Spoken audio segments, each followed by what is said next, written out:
Good evening and welcome to the 20th meeting of fiscal year 2026. At this time, I would like to now call the meeting to order and begin by introducing the members of the planning board and our staff. Would you like to begin? Sure. Cheryl Tagayas, secretary. Sean Fahey, member. Elmunger, member. And Meredith Hall serving as chair. And tonight on Zoom, we also have Maggie. Is on mute. You're on mute, Maggie.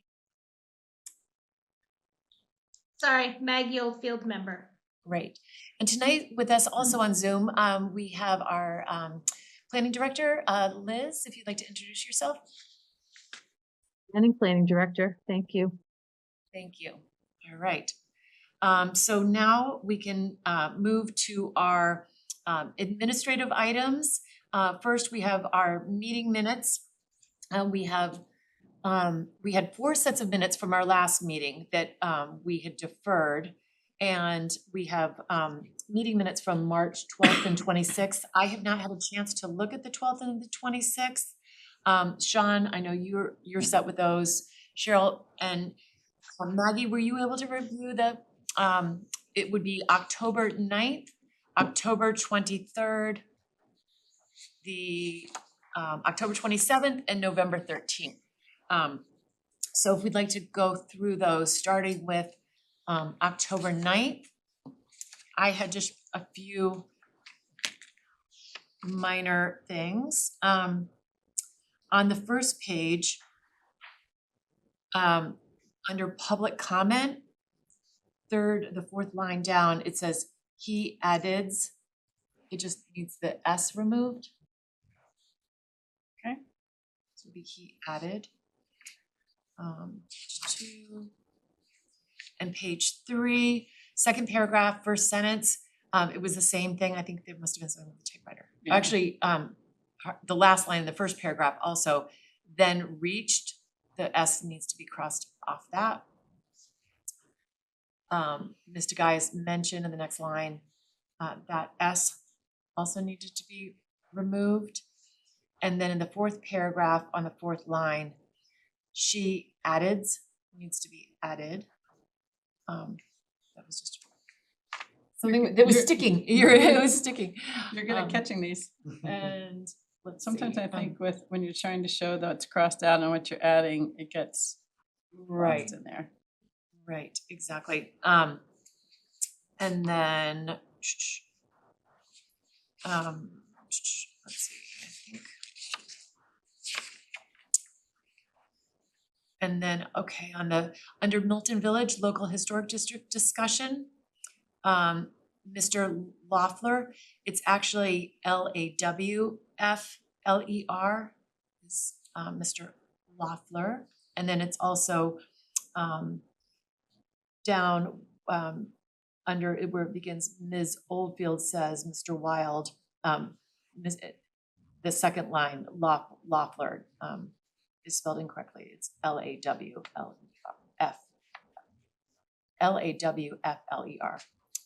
And that's all I had on those. Did anybody else have anything on October 9th? Okay. So maybe, I don't know if we want to do these individually or all together. Okay, we'll keep going. So then October 23rd, under staff update, Ms. Manning asks, there's an S again, that friendly S. And in the following sentence, Ms. Tagayas suggested that needs to lose the S. First sentence, first line in the next paragraph, Ms. Manning discussed, that needs to lose the S. And then the first sentence in the last paragraph, Ms. Tagayas explained, that needs to lose the S. Then on the very last paragraph of the second page, Mr. Guys explained that the MPIC recommends the formation, it's actually the second sentence where it says, she said there is a lot of content. It just says a lot content, so I think it needs an of in between lot and content. Okay. There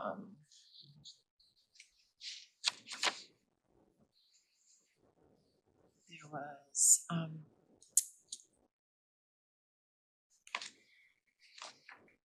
this is, there were two paragraphs. I know, I understand you were trying to cross it out, but I thought it might be important to include on the first paragraph of the third page. Is it possible for Liz or? Yeah, to pull bring it those up.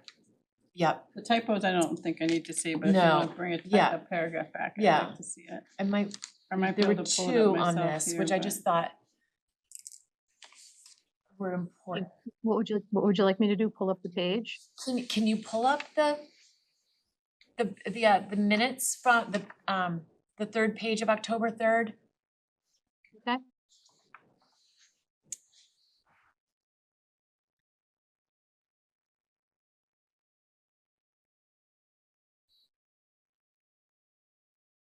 October 23rd? Yes.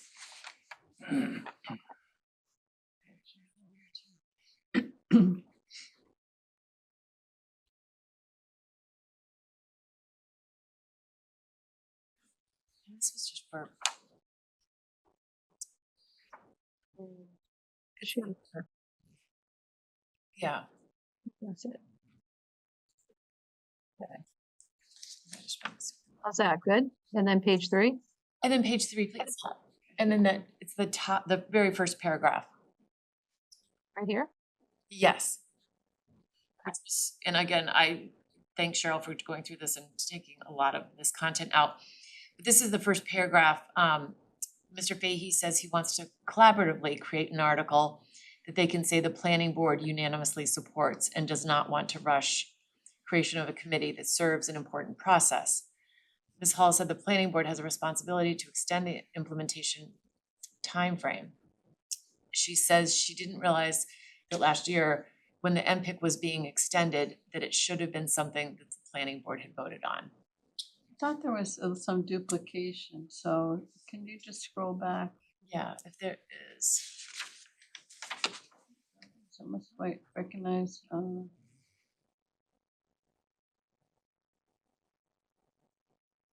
there's where it says to work collaboratively to create an article together, so I thought it was covered there, but if you don't think it's Where- covered there. Where are you? I'm sorry. The paragraph before? that begins with Mr. Fahey. The second one on the second page? Oh, sorry, I'm just looking on the Sorry. screen, so I'm not sure which page that is. It looks like second page, yeah, page 2. So where it says Page 2. Mr. Fahey recognizes, That is important committee that the select board and planning initially proposed this committee.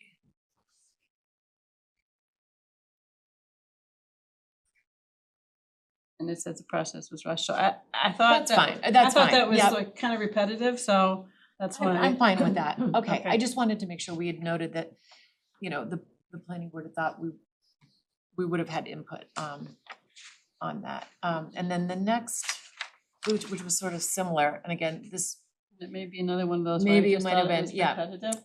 I don't think I was trying to take out content. no, right.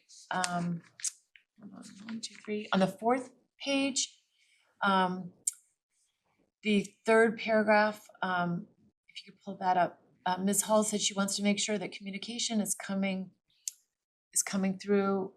I wasn't sure what that first sentence meant. I know, that doesn't really It make sense. didn't make Recommendations sense to me. to the planning board and collaborate with consultant. And Says the MPIC is volunteer. Yeah, that one, I don't know why, that I'm fine with, so, Okay. sorry. okay, yeah.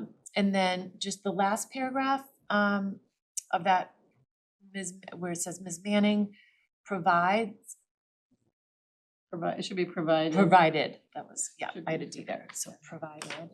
And then that was it for that one. And jump in, anyone. Then the 27th, I don't think I didn't have anything on that. That was all fine. And then November 13th, under future meeting dates, Ms. Hull said the planning board it either needs to be will not be meeting the week of or will not meet. And you had added, oh, you did take out the cross that off, so will not meet, never mind. Nora. I didn't see that was crossed off. And then the second page, she is interested, the second line, she is interested in connecting with them about the 40B projects. And it should have I think, to better understand. So Okay. a two after and to better understand. He's on the same page, the second to last paragraph. It starts with Ms. Oldfield, the third line down, document from MAPC of the same. I think you would just said of same, Okay, so of the same. Sound better? And then the last paragraph, first line after discussed has an S. And then the second line after November 10th, she suggested that needs to lose that S. so every time it changed Sorry. from present Yeah. tense to past tense, the S didn't. But didn't, Didn't get eliminated, Yes. okay. And then introduction of Michael White, the second line, where it says on the second line, and he has been, I think you took out been trying to, but I think the Ben needs to stay in. He had been working to understand. Okay. So keeping the Ben in. And then that might have been. All right, on that last page under fiscal year 27 planning board budget. The second paragraph down from that, there's just it says Ms. Hall on the second line, Ms. Hall says, I think noted maybe that KP Law would Okay. sound better. Instead of, and then the last sentence, on that page, Ms. Hall seconded, that just needs to lose the S. I think.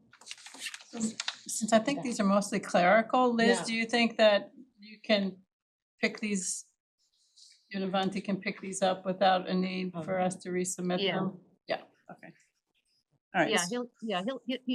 One of us is gonna have to listen to the recording anyway, so Sorry. we'll get them that way. Yeah, little minor Okay. things, but, okay, with that, if I could have a motion to approve the meeting minutes for October 9th, October 23rd, October 27th, and November 13th, As corrected? as amended. As amended and corrected, okay. Is there a second? Second. All in favor? We have to do a roll call because Maggie's online, so Maggie, Yes. Cheryl? Yes, Yes. Yes, and myself, yes. Sorry, Hal, you're gonna be caught up really soon, so that was, sorry to go through, but we have just a lot of house cleaning tonight, housekeeping. mhm. Good to get it done. It is. So then our future meeting dates, we currently have scheduled are June 11th and June 25th. We have the 28th as well, right? April, I mean. Oh, I'm sorry, May- and we have May- May 28th, yes, I was jumping to June already, and May 28th is our next, our Sorry, last can you meeting in repeat the May. June dates again? June 11th and the 25th of June. Yes, and the 28th. And then staff update, Liz. Great, thank you so much. Apologies for not being there in person for your first That's- meeting. Absolutely. Member Munger. Oh, It's just been a long week, so I kind of took advantage, especially with the rainy night. And typically what Avanti and I have tried to do, Hal, is to create a written report at least once a month for the board for this agenda topic. So that you'll see at the meeting on the 28th. I initially had high hopes to be able to have a written report every 2 weeks, but I got realistic real quick. And it's also good too, because it gives us as a staff the opportunity to kind of catch up on projects that each of us are working on individually and just sort of, kind of get together on priorities and timelines and what have you. So just very quickly, the work with the MPO on the Vision Zero project at Granite Ave in East Squantum, or West Squantum rather, which I've updated folks in the past on. There's going to be a meeting next week on that project. They're trying to figure out the day right now. More than happy to bring anybody up to speed on that project with more detail. If they're interested, you can reach out to me separately. Don't have a ton of information on this, but there is a Housing Works grant being put together for the stretch between Guile Road and Reedsdale at Canton to do some infrastructure upgrades there. So that, I believe, is going in. I think that's kind of coming under the auspices of the engineering office and the DPW. Very busy with 2 signs already under the new bylaw for the Gardner School and for 2 Elliott. Had a great conversation today with the admin in the zoning office, Bill Donnelly, in terms of, how can we sync these things up? How can we make sure that once they're done with the sign review committee that it doesn't sort of start all over again at day 1 for these applicants. So we had some really good conversations about that and had a bit of a back and forth with Kathleen O'Donnell as well, kind of put her in the loop with all of the documentation, which can get confusing. So I need to be careful. I can't be duplicating like the zoning board's process, and I don't want to be duplicating their submittals or what have you. I don't want to create confusion. But with this being brand new, I really wanted to make sure that they had everything that I had as quickly as possible. So those are getting teed up, fingers crossed, for a zoning board hearing as potentially as early as June 18th. So that's pretty much as quick as you probably could go. And so you've got that library letter. It was really just a very quick reflection of the conversation that took place at the board's meeting probably 6 weeks ago now. Took me a bit to put it together. So that's in your folder. If you have any questions about that, feel free to ask me. Some good progress on the housing production plan as well. I'll just kind of put in a plug. I know that's a later topic, but I'll put in a plug that it'll be easier for me if the 2 planning board reps are planning board members. I'm just throwing that out there. And so I know you guys want to have that conversation about that, about whether it's a member of the board or if it's a designee. I've got the contract. I worked with Nick on the contract for the zoning recodification. He's going to be able to get that money encumbered, and had a quick chat today. I can't even believe it. I literally have not caught my breath from Monday night. And he was like, yeah, if you guys are going to do anything for the fall, like we're going to need it like in the next 6 to 8 weeks. So my thought on that was, if there is something that the board really wants to go with quickly, well, if we've got KP under contract soon, then perhaps that's, could be folded into that scope. I don't know. I don't want to get ahead of anything, but that's just a thought. And then the last thing is the EFA process that MAPC that they worked on for us in the fall. I've been kind of playing phone tag with them to figure out where that approval is. So more to come on that. So that's pretty much it, guys.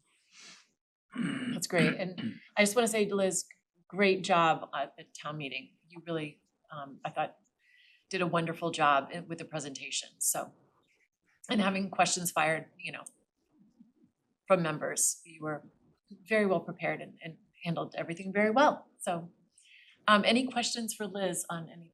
No, I just want to make one comment. I think she provided the most abbreviated response at a town meeting to any question that's ever been asked. And I hope we all could follow the model that you have set forth. Great. I feel I was just talking to someone about that today. I said, I've got to find out who that was, because I feel like I need to apologize, because I am never that abrupt, ever. ever. I think your answer was accurate. That's all that matters. It was, so anyhow, And I think the members appreciated the brevity, so. yeah, great job. Yeah, for a long article Right. that, you know, it's like everything else, probably true for all of our work, you know, what you and Hal do and what Meredith does and what Maggie and I do. Preparation is really key to everything, and your presentation was so well prepared with what was up on the screen for people to read, and it uncomplicated what could have been very complicated. If we didn't have that up on the screen and you hadn't created the flow charts, Liz, it would have been very difficult for the members to understand, you know, how do you go about, you know, getting a sign permit? You made it simple. So to you and Avante and everybody involved in the preparation side of it, great job. And even the images at the end I thought were good. Yeah. Just a kind of. 100% Hal. Yeah, Yeah. excellent. I had a question. Liz, what was that last topic you covered with, I didn't pick that up.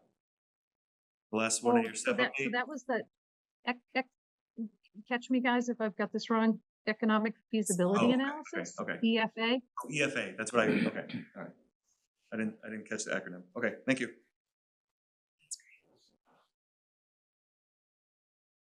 And we're just waiting on a letter from them with their supporting. And is that, Liz, did they communicate directly with HLC, or is that for up to us to close that loop with them and issue that letter? That's what I'm trying to understand with Adam Pletz, who is the housing manager at MAPC. Okay. So I called him, he called me back, we just haven't connected, so I'll hopefully have at least an update. And they've done it for It other doesn't- communities, so they'll be very familiar with the process, so that's great. Okay. Good. Okay, anything? You're good on that report, Liz? That's the staff update? Yep. All right, so next, we have public comment. Can I jump in before oh, yeah, public comment, yeah, because I'm just noting the upcoming dates, 5/28 and 6/11, and I'll be away for both of those. That's So right. I am going to walk the Camino, and I'll be gone from 5/26 to 6/14, so I won't be present for those two meetings. Okay. That's impressive, yes, okay, Yeah, all right. anyhow, you know why I'm doing it. That's, But the only comment I had on the meeting minutes, the two that were in the folder for today, and you know, when you get around to looking at them, it's real simple, but there's a comment that is attributed to me in regard to the MPIC, and it reads that, you know, Sean thinks the MPIC is an advisory committee.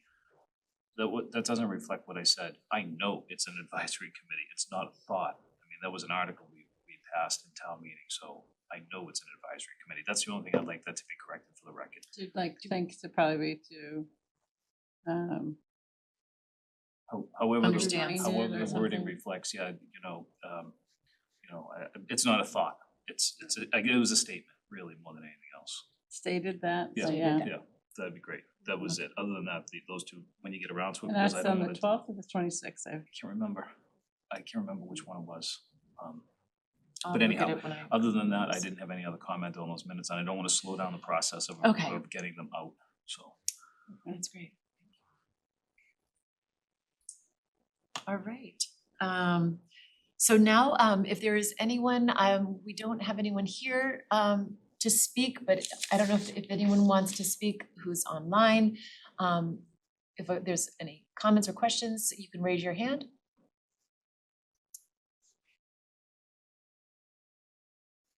I'm not seeing any. Can you guys see the participants? There's no Yeah. attendees. Yeah, okay. Okay. Okay. So, with that, next item on the agenda, is our, annual committee appointments, which typically, many of the appointments, that our committee, we sit on various committees, so you probably are aware. They tend to be 1-year appointments, but some people either on they're assigned to a committee right now. So the question is, do people wanna stay on that committee? Or, or do they wanna do something different? So that's the time that we'll talk about that. Currently, Cheryl sits on the CPC, she's as our representative. Are you on affordable housing? Is there an affordable housing committee assignment? No, okay, No. So, right now, it's just the CPC. just the CPC, Mhm. which I think that's, and part of, I think what's good is there's certain cycles of timing of things, so, So for the CPC, if in the event that someone else wanted to do it, it's, the applications are due at the end May of the 20th. month. So they haven't been reviewed yet. So okay, it's actually, it would be an OPI. it would be an okay time to change if somebody else really wanted to do it. I don't mind rotation of committees, but I'm happy to continue with it. It's Okay. interesting, and it's actually interesting to hear all of the projects that come in, but if it is a good time to do it, this is it, right? Yeah. In terms of the timing. I've been on the Open Space and Recreation Committee. We are hopefully wrapping this up. We're in a final phase. This has been going on for 4 years. So I'm happy to stay on because I think what we're doing right now is so important because it is cleaning up all the maps of our town, because even the Conservation Commission does not know what is conservation, what is in conservation, what is protected conservation in perpetuity. We're looking at what is DCR land, and there's confusion on some of the DCR parcels, so I've been working to reach out to DCR to try to get a whole list. We also dissolved our land trust. Milton had a land trust, that was dissolved. Some of those parcels went to the Wildlands organization, and then some went to the Concom. So I'm trying to get a colored map, so people, from the Parks Department can say, gosh, could we put a playground somewhere? And they'll know what's town-owned, what's not in conservation, and just make it really transparent and user-friendly for the See it over the residents. finish line. So I would like to see it over the finish line, but if somebody wants to step in, I'm That's like, happy to. that's like what I said with the MPIC in the last year or two, so it makes sense in this Yeah. case, I think, for continuity. Just like I made the Could've case been for okay. continuity in the past. And then so Jim Davis had been serving on the capital committee, so that we do need to put somebody onto that committee. That's actually a committee that meets before, it meets early, so it's before people's, have to get to work. It's really interesting. That was the first committee I served on, and it was really interesting because you see, and they're now doing like a 5-year projection of capital needs in the town. So it might be the fire department and, if they need another ladder truck, it could be DPW, it could be Council on Aging, it could be the schools, but the schools are, capital projects. So it's really interesting because there's money that gets funded and it's voted on by that committee. So it's very interesting to sort of be an advocate in planning funds. We've always said, that's something that's important, and sometimes we feel like we don't get funded for the studies that we need to do. So What's that, the frequency of that? Is that monthly? so that, what's good about that is, like, right now, they're not they won't, it's a monthly meeting typically. Mm. As you get closer to the, the budget cycle and to, certain deadlines for the town and town meeting, they meet more frequently. Mhm. So that does seem to pick up at budget time, but it's really just a monthly, and Richard Wells was chairing it for years. I don't know who, is just Megan, had maybe Megan's gonna chair it now, or I forget who they said it was gonna step in, because it's a lot of work just sort of tracking where we are, and is trying to, fund some of these really important things, and some things just keep getting deferred year after year, and then some years we have, whether it's more free cash or, it's able to be funded. More money put towards that, so that's available. Okay. Sean, you were taking a little break, so you Pardon? There's two that I was considering volunteering for. One is to fill Jim's spot on the capital improvement planning committee, and the other is that the housing production committee. Those are two that I'd volunteer for, and but I mean, this is a discussion amongst all of us to Right. make sure that we, fill all the, there's a lot of roles. It's not like there's a Yeah. shortage, cause you were on 2 last year, I think Maggie's on 2 last year, so it's, I was on an ad hoc for a bit too, the town farm, actually Right. that wasn't, you were for the planning board there. But there's been times where the master plan implementation committee also had a seat on different committees. So yeah. there were times, when I had another one picked up, so, so one feels I like think I was on it me for the right historical now. commission and you were on it for planning, maybe, Yeah, that was. something like that, but I'm happy to do another one, but I also, it's up for discussion for anyone. And then Maggie, do you wanna talk about the committees you've been serving on and just talk a little bit about what those are Yeah, about? so I am on the Climate Action Planning Committee, and it's been a few years now, and we are getting close to finalizing our plan. We sort of got derailed a little bit, in my opinion, trying to fund grants and whatnot, but we are making some progress on it. And we've had a lot of turnover on the committee, and also the committee has expanded in its membership, which has caused some problems getting a quorum at times. And so it hasn't quite progressed as quickly as I thought it was going to progress. So I would stay on that committee, and I'm hopeful that at some point we will finish the climate action plan, and then it would be brought forward to town meeting to be adopted. And then then I'm not sure what the long range plan is for this committee. I think once it's adopted, then I would think that perhaps the committee would cease to exist. So I'm going to stay on that. In the Milton Budget Coordination Committee, as far as being the representative from the planning board, there has not been a lot of input at this point in time for a planning board representative.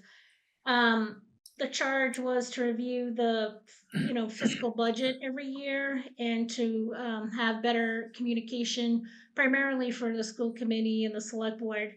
And again, we got off topic a little bit because we just started talking about the FY27 budget, and we haven't really made any financial policy decisions at this point in time.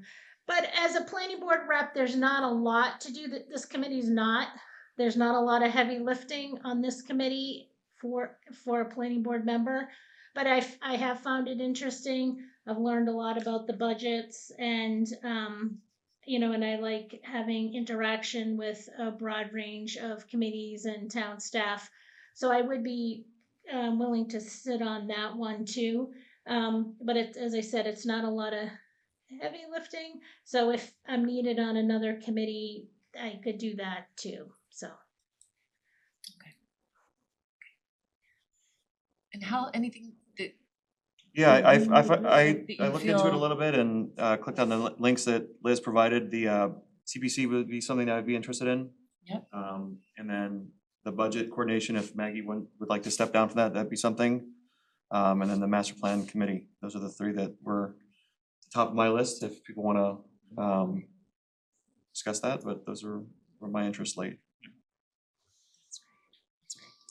So I'd be interested also in the housing production plan, the housing production plan. that's, Yeah, but if Sean, you're interested in that, I think Liz had 2 seats from the planning board, or 2 people from the planning board. So how were you were interested, what's your top one? Probably the CPC, the Community Preservation Committee. All right, That'd be- okay. And do you That's an want a interesting second one. one, or do you think you wanna start with one? Oh, let's go. The Because I would be coming off of that then, which I'm fine with. I'm fine to come off of that and have you replace me.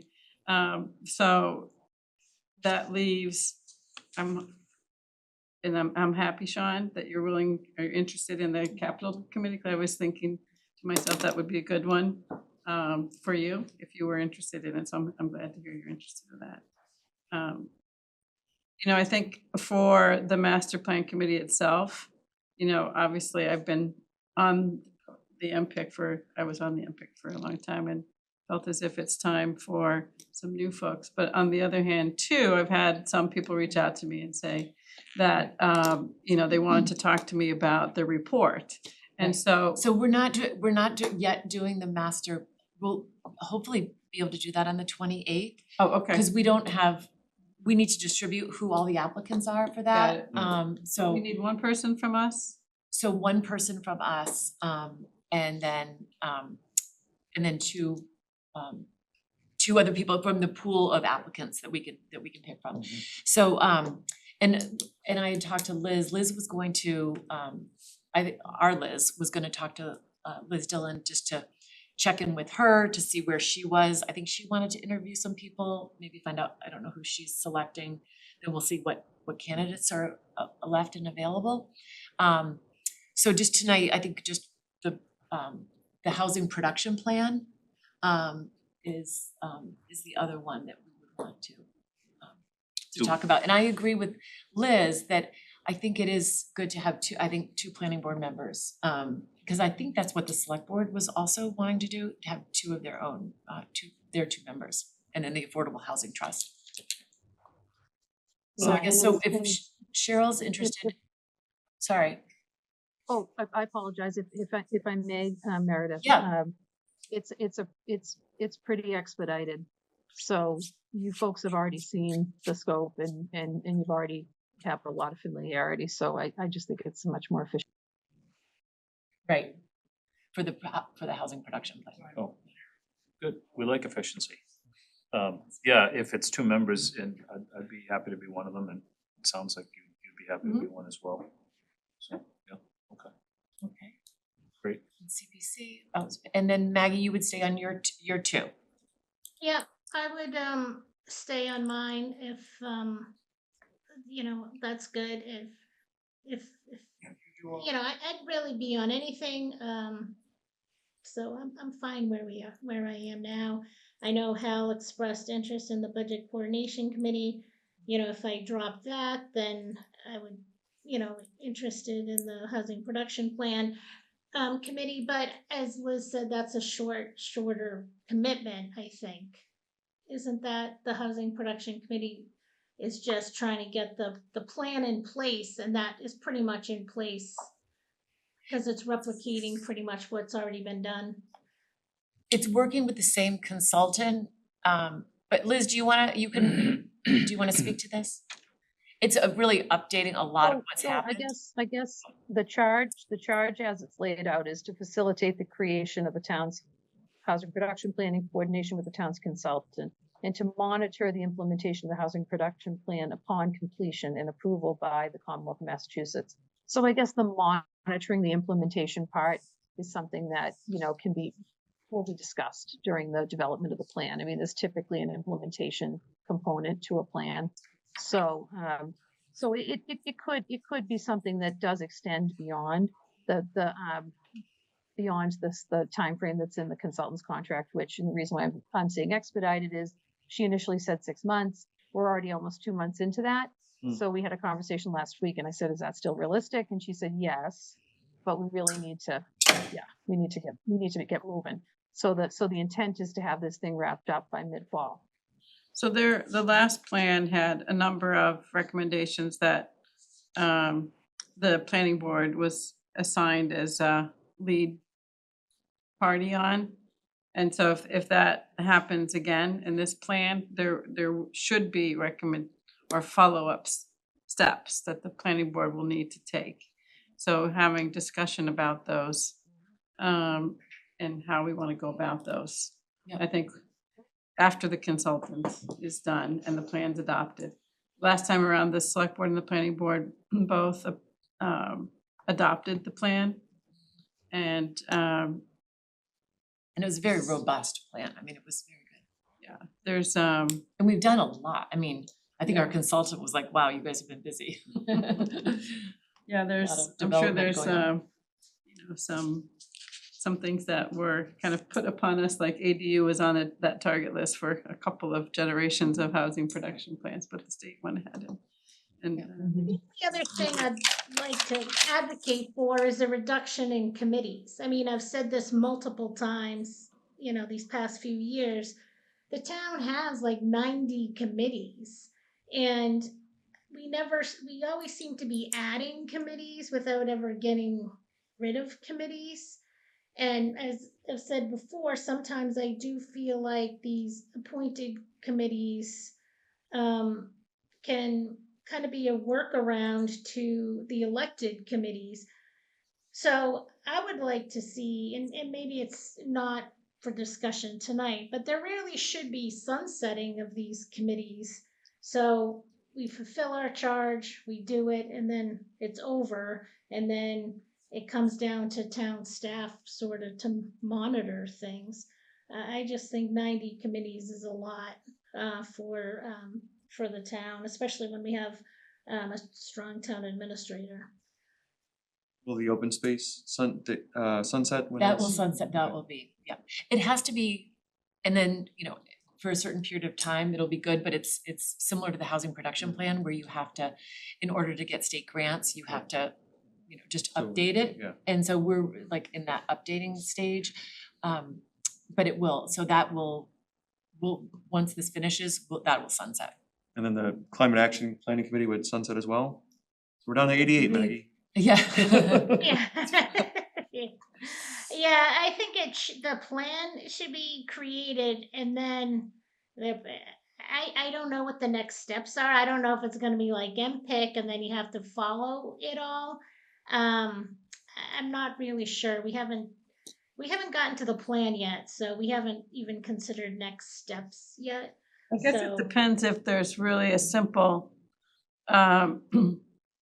follow-up entity, like if there's a staff person that's their responsibility.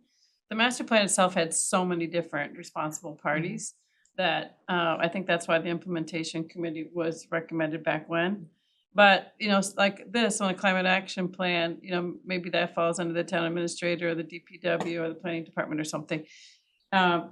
Just like the traffic mitigation committee did excellent work and issued a report, and one of their high-level suggestions was to make sure that there was a responsible party, and they suggested the town administrator be the responsible party. And so, in that scenario, that was an advisory to the select board, so the select board could decide that that was a priority that they wanted the town administrator to take on. So I think it kind of depends on the charge of the committee, who formed the committee, what they want to do with the work of that committee. One of the things I think about the committee, think about like even that one, Maggie, is you get some expertise from folks in town who don't necessarily want to run for office, but offer their expertise on a committee level. Which same happened on that traffic mitigation committee. There were some really qualified people, so I think we do benefit from those committees who offer residents an opportunity to share their expertise. Oh, I agree. I mean, there's really great members on it. So I'm not trying to take away or diminish their credentials or the value that they add.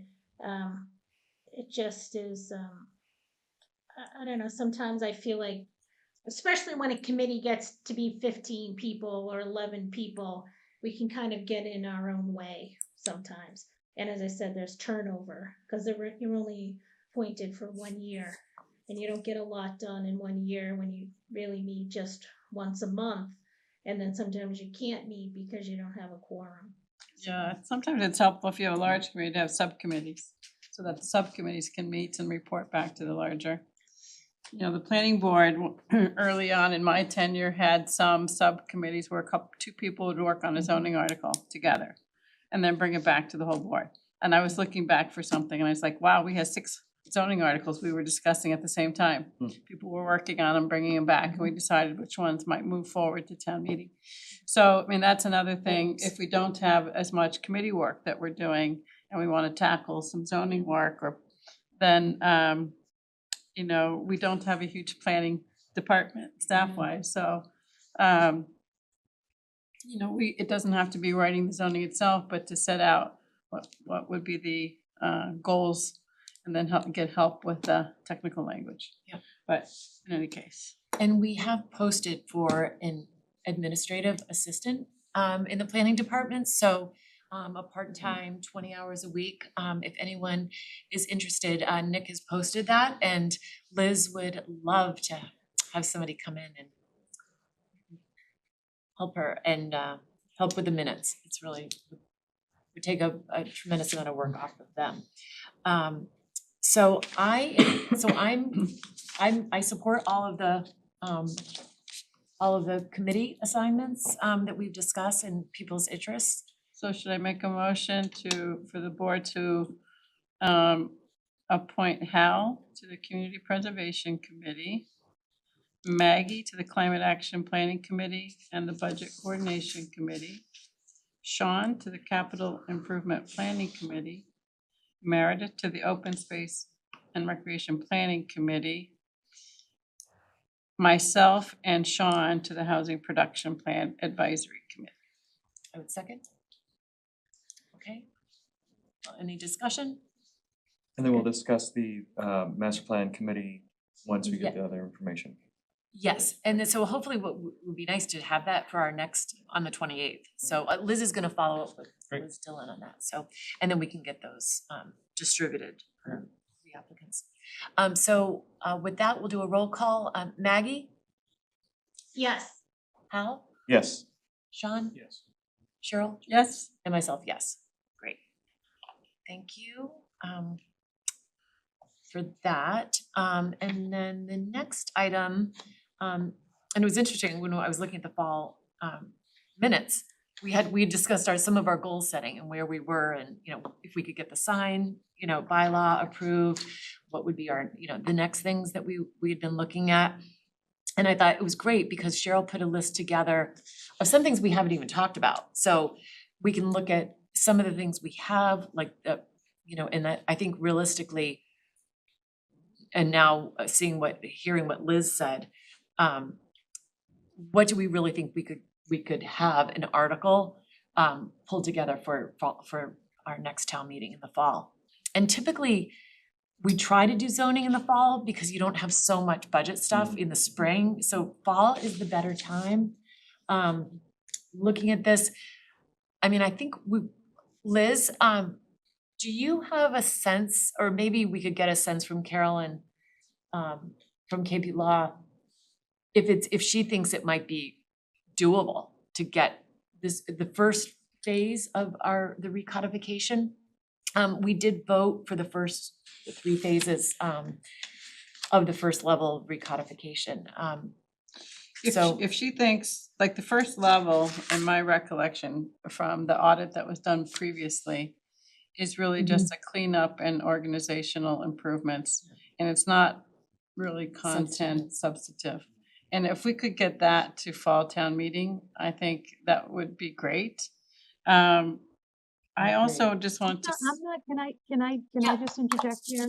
Yes. Cheryl? yeah, I'm not sure that's the approach. I think the approach is sort of like an initial audit, which is more to do with talking to people like the chair of the Board of Appeals, the building commissioner, some of the local land use attorneys, like almost kind of like trying to get a better handle on like what's not working. yeah, Right. there's no way I see that. Yeah, right. So it could be that the result of that audit does bring forward maybe some of like that low hanging fruit, right? But bear in mind, it does need to be advertised by Nick was basically telling me today, he wants ideally something's getting advertised in like July. July 9th. So that's 8 weeks. So, I'm just trying to wrap my head around that, and I'm almost thinking that if you guys have a single topic that Carolyn could kind of pull off the shelf, right? Like we talked about, the cut and fill has been something, how Like that, cut and fill could be something where if you guys are looking for a similar approach, like with the sign bylaw, where no baloney, like here's the process, here's the definitions, this is what you have to do, these are the plans that are required, like whatever. I know nothing about your cut and fill. I heard today from Nick that it's like a paragraph. I don't know if that's true or not. That's not true. I just wanna come back quickly. We can talk about cut and fill. I was looking at my notes from 5 years ago. Yeah. On it. But if the intent is to talk to those other folks, I don't see that happening by the fall. And I just wanna say, I think we should also plan for not just the fall and the spring, but a year from the fall, from next fall, because it's going to take that amount of time to work on larger things that I think we should work on. And I just, some of what I put on this list is based on, you know, when you're running for reelection, you're talking to a lot of people, or a lot more people than you are on average. And so there's definitely things people are interested in having the board think about. And so some of it's planning, and some of it's longer term. It won't be something that's, even if it does lead to zoning, it won't be immediate, right? It's Right. going to take time. So I think we need to think about short term, medium term, long term. What are we going to work on? And it will fall across different time periods of Right. our tenures, but I think we need to start thinking that way, because otherwise we're just going to keep getting the low hanging fruit stuff. We don't end up getting sort of the larger things. And we have an opportunity now, since we're past the ADUs and past the MBTA communities for the most part, that we can tackle a few things. And cut and fill is one of them, but there's a few others. you said, on there was, Airbnbs, and we had talked about that, and what I heard from Nick, and maybe I'm wrong, and Liz, if you were part of this, conversation more deeply, is the building department said, well, they're not allowed. We don't allow it, but But we- they're Yeah, here but anyway. it's the same issue that you had with the sign bylaw. So it's like it's silent. it's silent, So- exactly. It's And it silent. says It doesn't expressly prohibit. So there have been instances where, you can have up to 3 unrelated persons in the same home, right, as boarders. Like that's just No less than allowed. 30 days, and there's a 30-day minimum for rental. I don't know, yeah, That's in the But- building, but that's what the building department was saying, well, they're not allowed because you're not allowed to rent a property for less than 30 days. right, but you can rent a room in your house, you can rent a room in your house to a boarder for up to 3 unrelated people can be in a single family home. You can have 2 boarders. That's just the law. So up a lot. it's, So I think we should have it, so that's, So- so I'm advocating that we should, and I'm not sure why the building department Yeah, was so questioning it, but it did. I think come- that might be a good one. Do you mind if can we run through the Sure, list? yeah, And then let's- we can, Let's go top to bottom. yeah, I just Yeah. think it's, and I can explain why I put them Sure. on the list, and, some of them, like, Yeah. you've already identified that you're interested in, but, so the codification we were just talking about, so I do think it would be helpful to understand from Carolyn what kind of time frame she thinks we're thinking about. Yeah. It seems to me at the earliest would be the spring, and it could even be over a year, right? Depending upon how many Right. changes this is. Yeah. So, I'm just gonna say here, maybe spring of 27. Question mark, okay? I just like, it would be helpful if that's something we know. Right, The next one, I had review the Milton Village mixed use overlay with landowners and perhaps with the economic feasibility consultant. Because we adopted it in 2020 and we haven't had any applications come in. And I'd just like to understand if there's anything in the zoning that's an obstacle, you know, to having an application come in? Because, and if there's not, then it's just because people haven't seen it as an opportunity they want to take advantage of. But, you know, when we spent so much time thinking that there was opportunity there for mixed use and to kind of revitalize. So I would put that lower on a priority. First of all, it was COVID in 2020, so nothing really happened, you know, not a lot was happening anyway. But what we've seen is we've seen the acquisition of property. So we've seen a developer come in and acquire now 5 different separate buildings in that. And then, so we now have the Bank of America, which started, that ended up being the first project because of what the developer has to go through with the DEP and more complications with the state on the Muscle and Flow building. He had also, the Ferrucci building has been acquired, So, and I'll just finish. sorry. And the other thing that we have also just finished is the MBTA zoning. So we've done 2 layers of zoning, and the MBTA zoning, the ink just dried on that. You know, we still have to come back to town meeting and sort of update our affordable units. But I feel like of all the things we could do, that was an extensive, how many years did that even take So one thing I'm gonna mention. to do that with the Milton Village District? I think it just The, seems like there's things that we would like to get to, and we're seeing things happen. It might not be as fast as, you know, people think, like, why isn't anything happening down there? There's also a possible proposal for extra space storage is possibly considering coming back with some sort of project down there. So I feel like things are happening down there, and you So know, one thing I'd say is like, you know, some of those properties have changed hands and one landowner owns quite a few of them. right, And I think it would be interesting because he's talked about the mixed use as the use is what he wants to do with the buildings. right. But we already know that one of them, he can't meet the parking requirements and maybe the other either. So is it, what's going to happen then? Can he come in under that, or is he going to have to go to the Board of Appeals first because he can't meet the parking? I just think we should be ahead of it instead of waiting until an application comes in. So, you know, maybe it's just a conversation that Liz can have with the property owners Yeah. as he's, you know, contemplating, you know, what he's going to do with those properties. The other thing is the majority of the Milton Village is not in the MBTA communities. Remember, it's just the extra space storage, the web mill, and 88 Wharf. And the rest of it's not. The Milton Hill House? That's all Milton the Hill, gate- that is, but that's Yeah. not in this just overlay. Milton Hill Yeah, House is that, not in I the thought you meant overlay. in the MBTA, yeah. Yeah, Can I suggest maybe an adjustment to the approach to this list? Can we walk through it and just define what's on this Mhm. list that absolutely should be accomplished in this year? You know, the things that are maybe low-hanging fruit or musts, you know, really, really important. Can we just do that? And then go back and look at the Right. balance and discuss how we can accomplish the balance and maybe I what, think that's a good idea. would that be all right?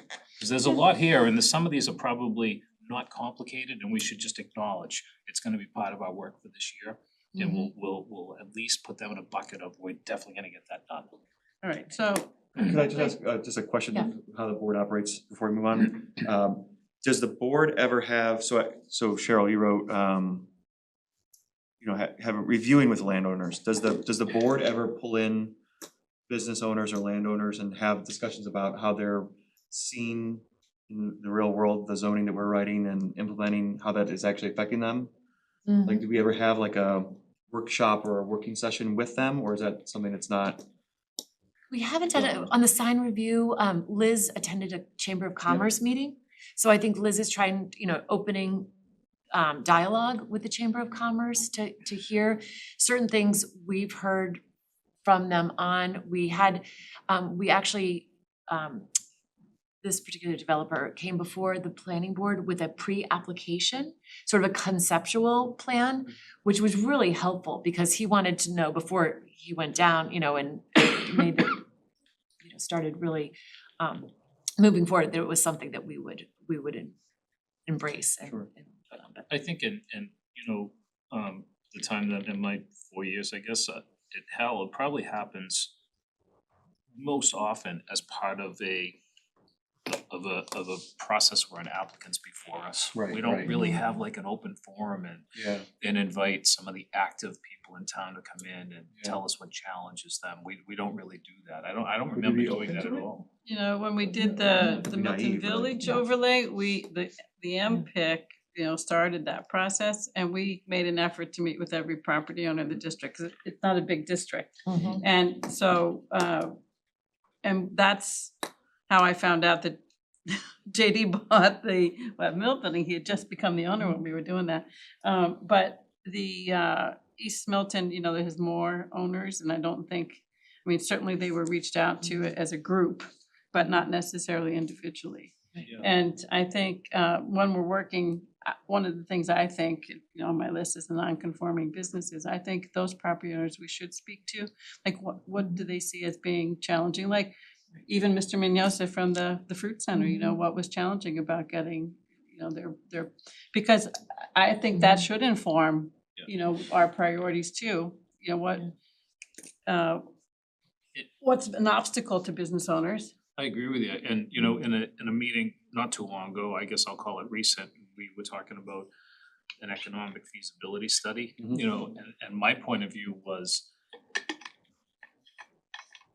the existing business owners can tell us what works and what doesn't work, what restricts them and what could help them, you know, grow. And learning that would help us better understand how to create more opportunity, you know, in town. So I think how we can construct that, I'm not sure, but I think there would be a lot of valuable information that the planning board could gain from that, so.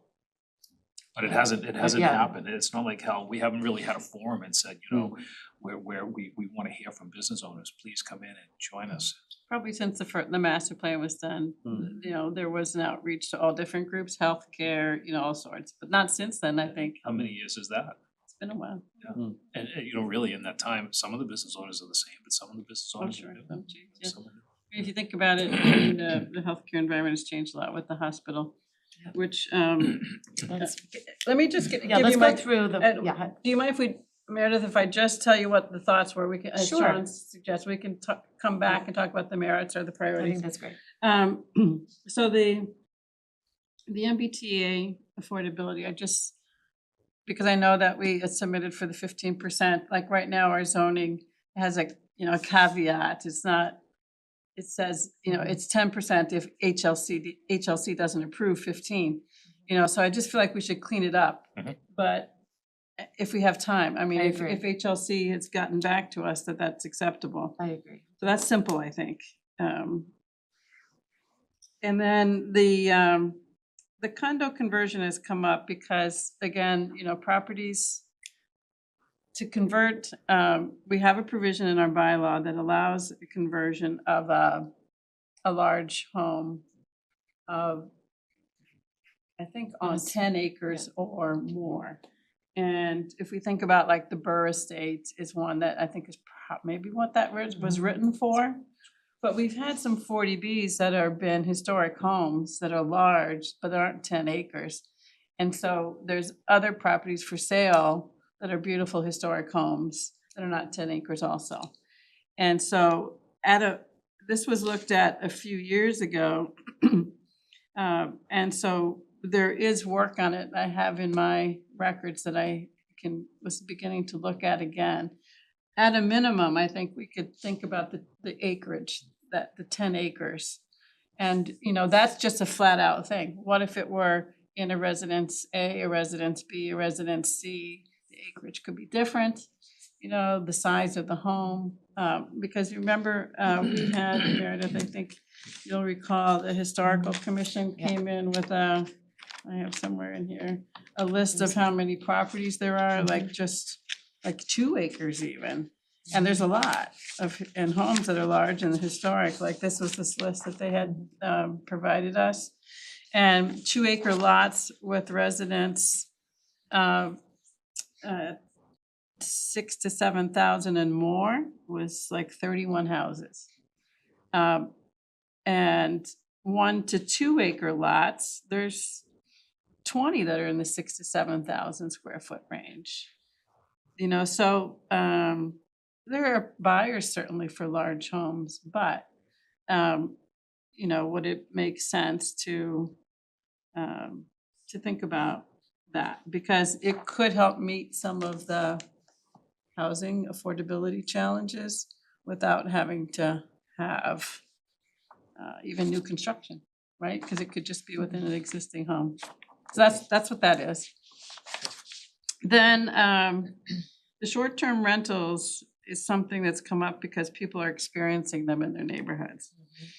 Years ago, there was also a bed and breakfast. One of the things about both of those is, you know, there could be some, by regulating them, that things are happening already. Once you regulate them, then you can enforce them.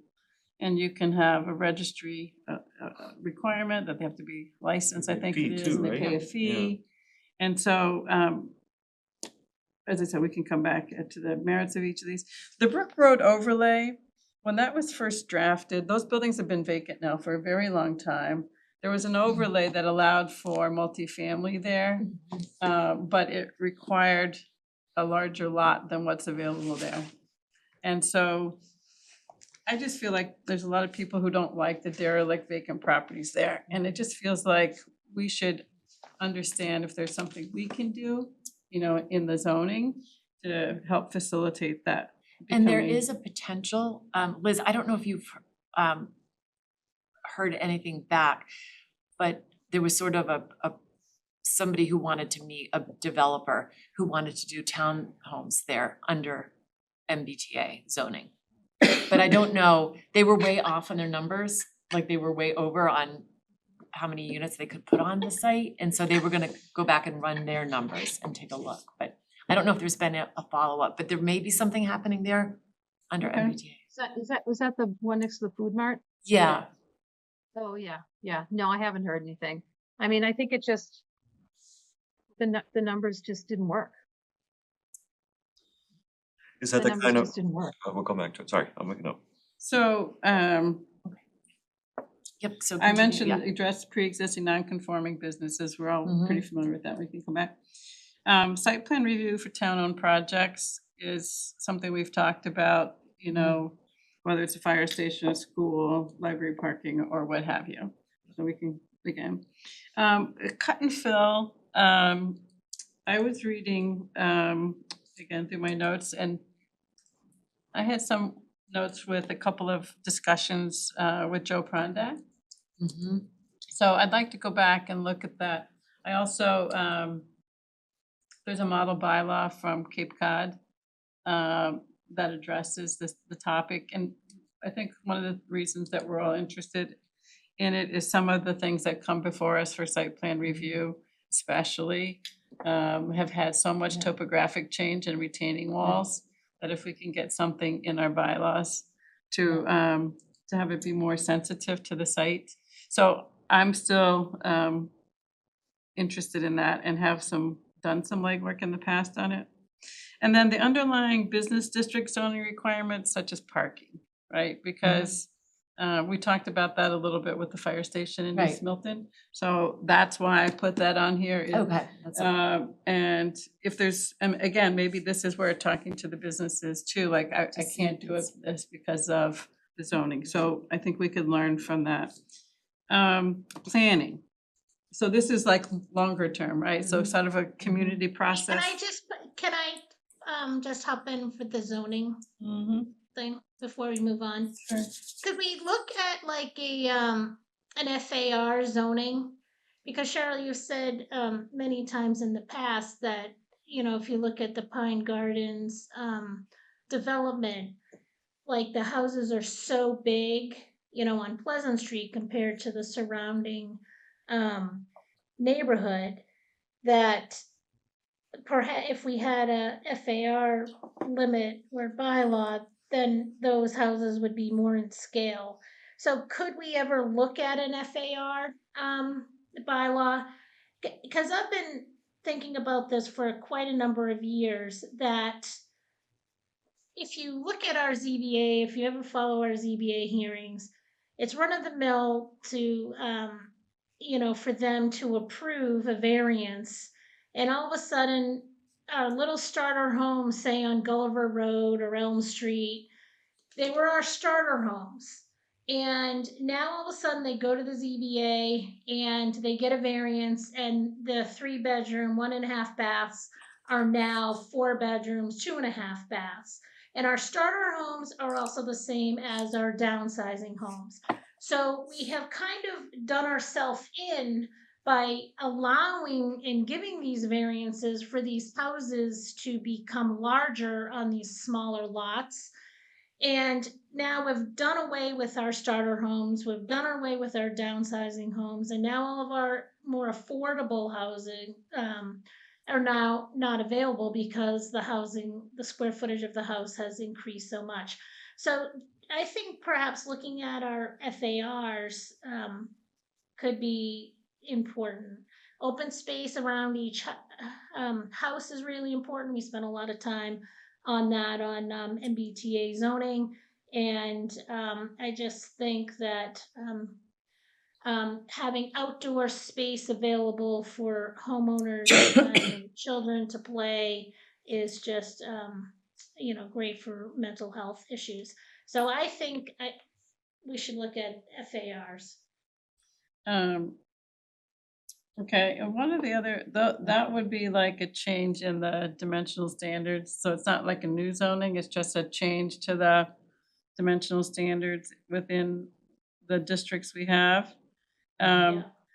Remember when we were talking about ADU and how we said we should look at our accessory structure setbacks and heights? So that, I didn't put that on here, but when you're talking about FAR, it made me think of that. We should look at that too, because the ADU bylaw allows for the ADU to pick and choose between accessory structure and main structure. And sometimes in some of the districts, the accessory structure is very close, allows pretty close to the property line, but then you can also do the 2.5 story, 35 feet. Right. So you could be putting a pretty, tall, a tall structure is not that big, I guess. It depends. I mean, if you did a 450 square foot footprint and it got to 900 on 2 floors, and then you did a pitched roof, and you could do it, pretty close to the property, and if everybody Right did on. that. So I'm not saying we need to change, I just think we thought that something we Yeah. should look at.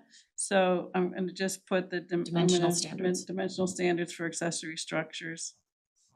Just so, With the FAR, yeah. and with FAR and open space, so it's, That did come up a lot yeah, during our MBTA and yeah.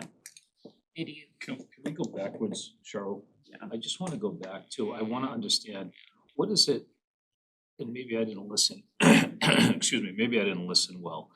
Add short-term rentals.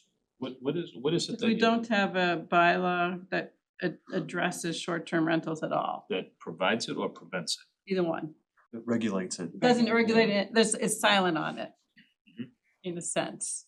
Like Liz said, you can have unrelated people living in your home, and they can be what's called boarders, right, Liz? I think that's the language. So that means a boarder can be paying. And it would But- be interested to see what other towns have been doing with this, and that's where I think Carolyn Murray and KP Law, she'll know of some really good Airbnb, Yeah, there's, I did locate a Which- couple of things too. most people don't want to allow them, the short term, less than 30 days. Yeah, Um, but it's not regulated, we're Yeah, silent, they'll, don't allow them, but towns know that they're happening, but they're happening, right, so, exactly. yeah. Lexington has one. And I started reading one in Great Barrington that looked interesting. The Cape, of course, has them because they have a lot of Yeah, rentals. short term. But But isn't- that's what it is. Isn't the zoning itself language that defines that it's not, if we have single family zoning, that in itself would suggest that, an Airbnb is not a Level use. is not a legal Yeah. use, Well, this Maybe you can comment on I that part. think, well, and I think too, because you have, you've got pre-existing non-conforming, multifamilies and apartments and, if you don't have a way of regulating how those get rented, right? Yep. So there's that. And then there's the border. I mean, you can have two people in your home. Yeah. And you can rent them bedrooms and they use the same bathroom and they use the same kitchen and that's just it's allowed. Mhm. So that those are the two probably most problematic instances. Somebody would probably fall back on the argument that they're a border, and or they have a pre-existing non-conforming multi, and they're maxing out how much income they can get for it. So some people have found that there are Airbnbs, in their neighborhoods. And there's no regulation really around it. So like you can put a regulation in that says that it can't be used for events, for example. Like Airbnb, I think as a company says that, but there's things in the couple that I've looked at. But I think it was raised with me during the campaign season that there were people who are interested in seeing us look into this. And I think if we did a process, maybe they would come to the board and tell us their experiences and what they're what they're interested in. It came up several times in East Milton, Yeah. in my area, Yeah. just at the doors. And I it was came surprised. up in precinct Yeah. 2. Yeah, Cause I think there were So- buses dropping, there was one residence where bus loads of people were being dropped off. yeah, and this woman said that she contacted the town several times and, the town basically says that we can't do anything about it, like, there's no regulation on it. So that's where this is Yeah. coming from. It's coming from people who Absolutely. are experiencing some things in I their think that should neighborhoods. be, moved, and it seems like we should be able to have something that's pretty boilerplate that Carolyn Yeah. could work from. So from your experience during the campaign, you're hearing people that see this as problematic and are looking for a regulation to prevent it. To regulate it at Regulate it. least, to regulate, not necessarily prevent. What people said was, I'd like regulation. So if we could call someone, if they're not following the regulation, then they can be enforced. Yeah, well, when I take a step back from and just think about where we're at as a town, and the pace that we're changing, it's like overwhelming. I'm not opposed to having this on an agenda for the year, but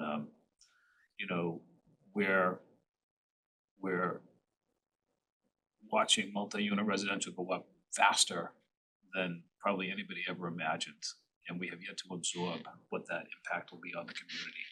We have the ADU, which now we're receiving applications, and we don't know the impact of that on the community. We have the Ambulatory Communities Act, which we have yet to see the impact of that on the community.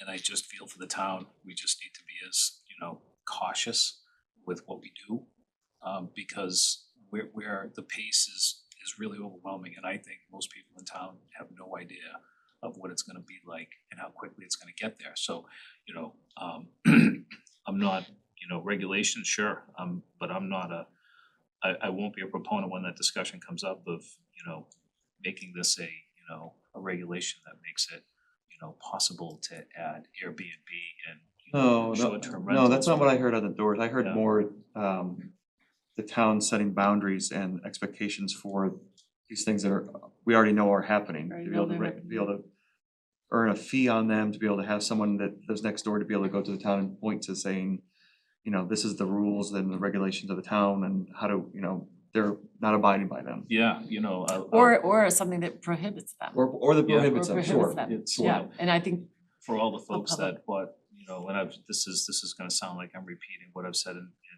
previous years. If you moved into Milton because you wanted to live in a single family residential neighborhood, I feel we owe those people as much protection as we possibly can. And having an Airbnb next to you is not. Well, that's why they've raised it as a problem, Yeah. so, Yeah, you know, yeah. Again, It's- I'm probably already, I'm probably already, presenting my point of view on it.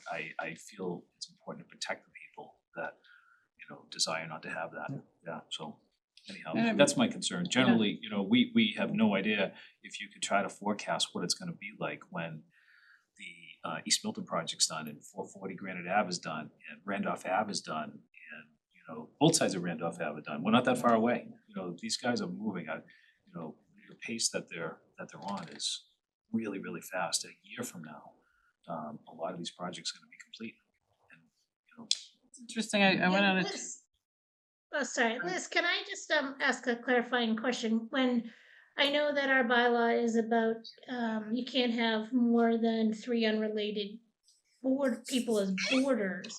So my interpretation, if you have a boarder, that means you as a person, you're living in the house and you're having boarders. So you are present in the house with 2 other people, Mhm. renting a room. An Airbnb doesn't mean that the property owner is in the house at the same time. You They can can. regulate that, I think, They Maggie, can, yeah, They could be there. They could be there. Can. Yeah, but that Yeah. doesn't mean they are there. but no, But but I was think, thinking- I think early on, I mean, I had colleagues that were doing this, 15 years ago, right? Because they had a 2-bedroom apartment over in South Boston. So I think early on, that was probably a much more standard model, but I think the economics are that investors, have discovered that they can, if they're allowed to do it, there's a lot of money to be made. But there's also the other side of it too, which is that there's regular folks that want to try to figure out ways to stay in their homes.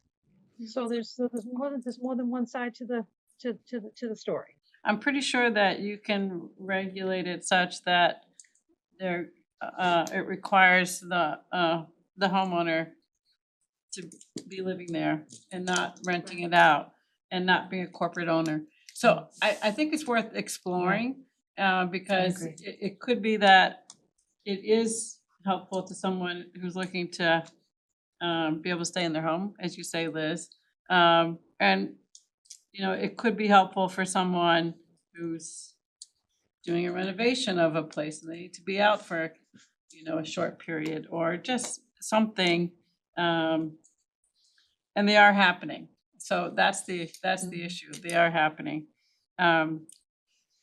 So I think it's, I whether think we we're have looking at something for too. the fall or not, I don't know, but I do think that is something where we should start a public process and get some examples from other communities.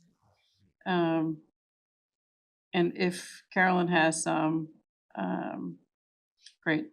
I've got a couple that I've started to look at. Great, that's good.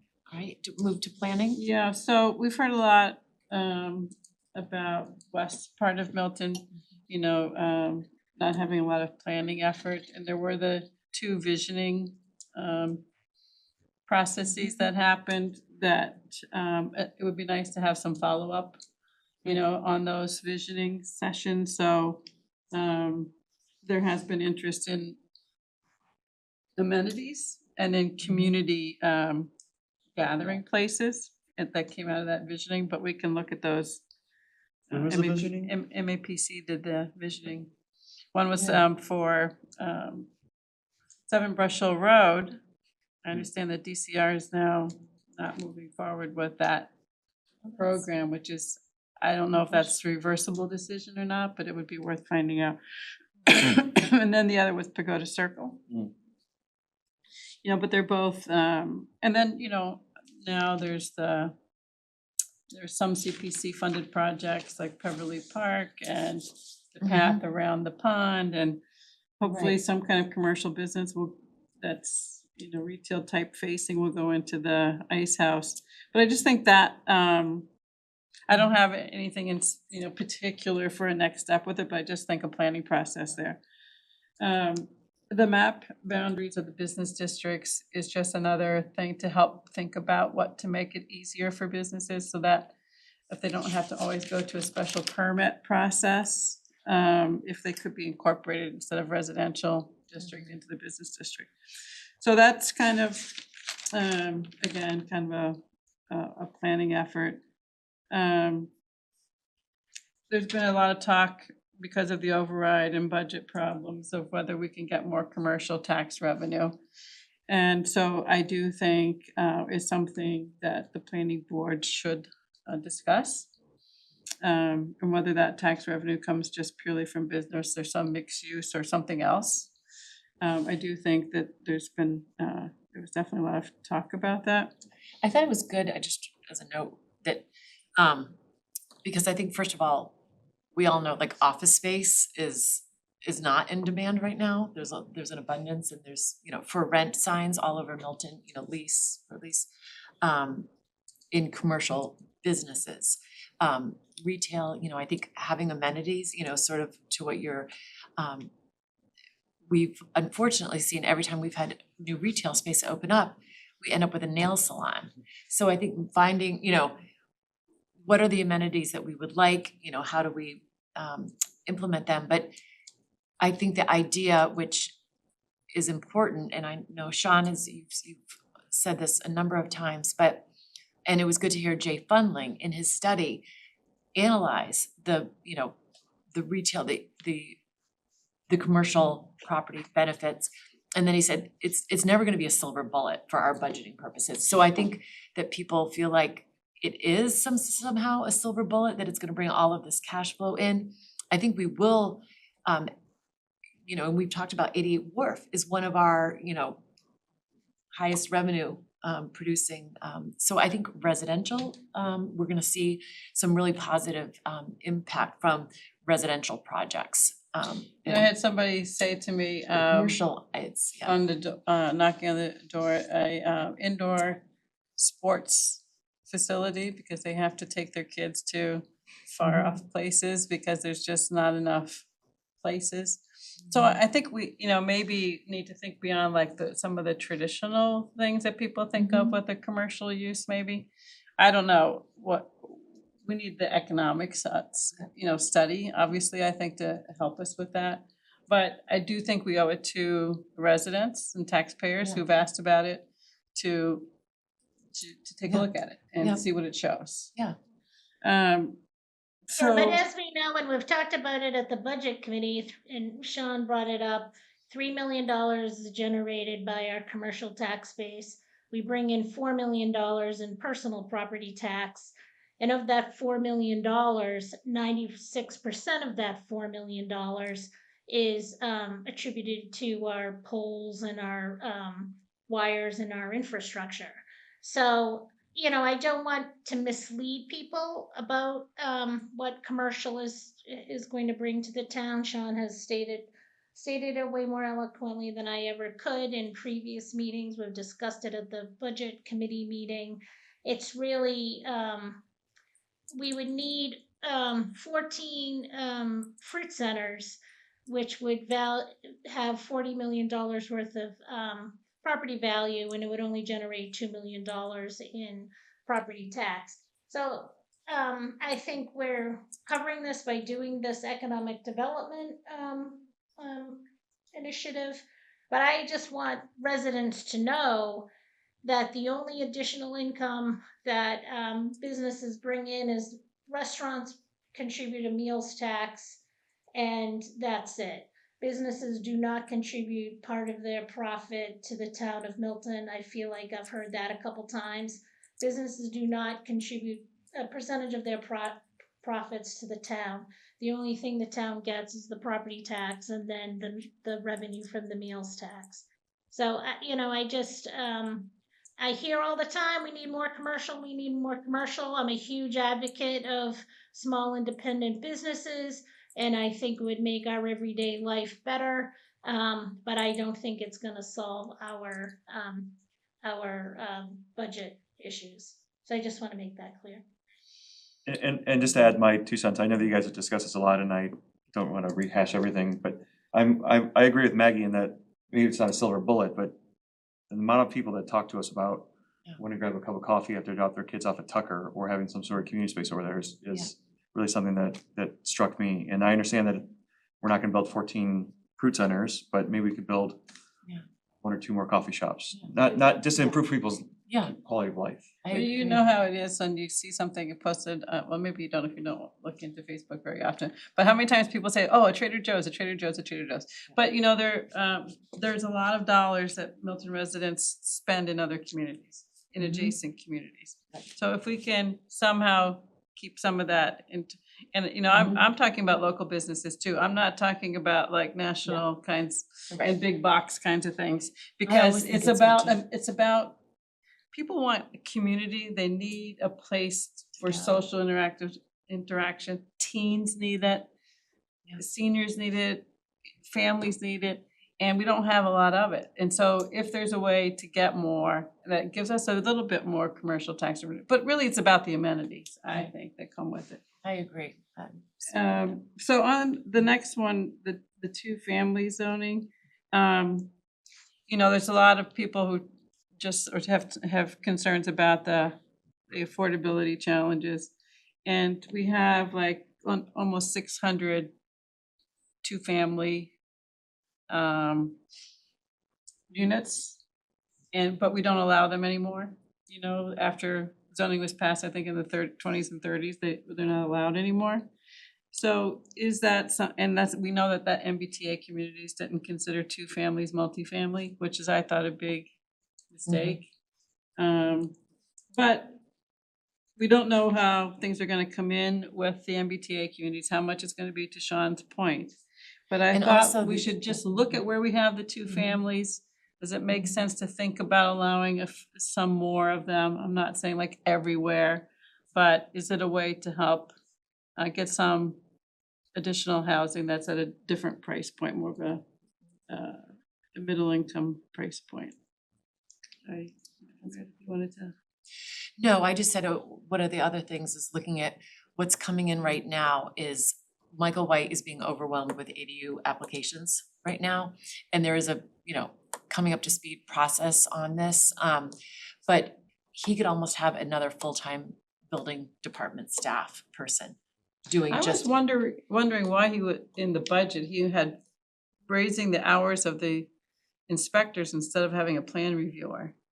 I mean, if he's doing all the plan review, he needs someone to do both. plan review. Well, he needs both, and I think they're down 2 people right now, in the planning, in the building department, planning also, in the building department, and, if we don't wanna see a lot of turnover with our department, people running these departments, we can't overburden them, and we have to be conscious, and I think maybe, cause I see what your point, we do have a lot of the 2 families, but maybe we need to just see how the ADUs are coming in. I'm sure there's like a big rush to put them in because it just passed, and they'll probably likely taper off after a little while. But I feel like with the ADUs, we might wanna not rush to start, doing 2-family, and with MBTA until, to your point, until we sort of see the impacts of. What Michael's experiencing is consistent with what I said earlier. The pace is, we've probably gone from, 25 miles an hour to 60 miles per hour.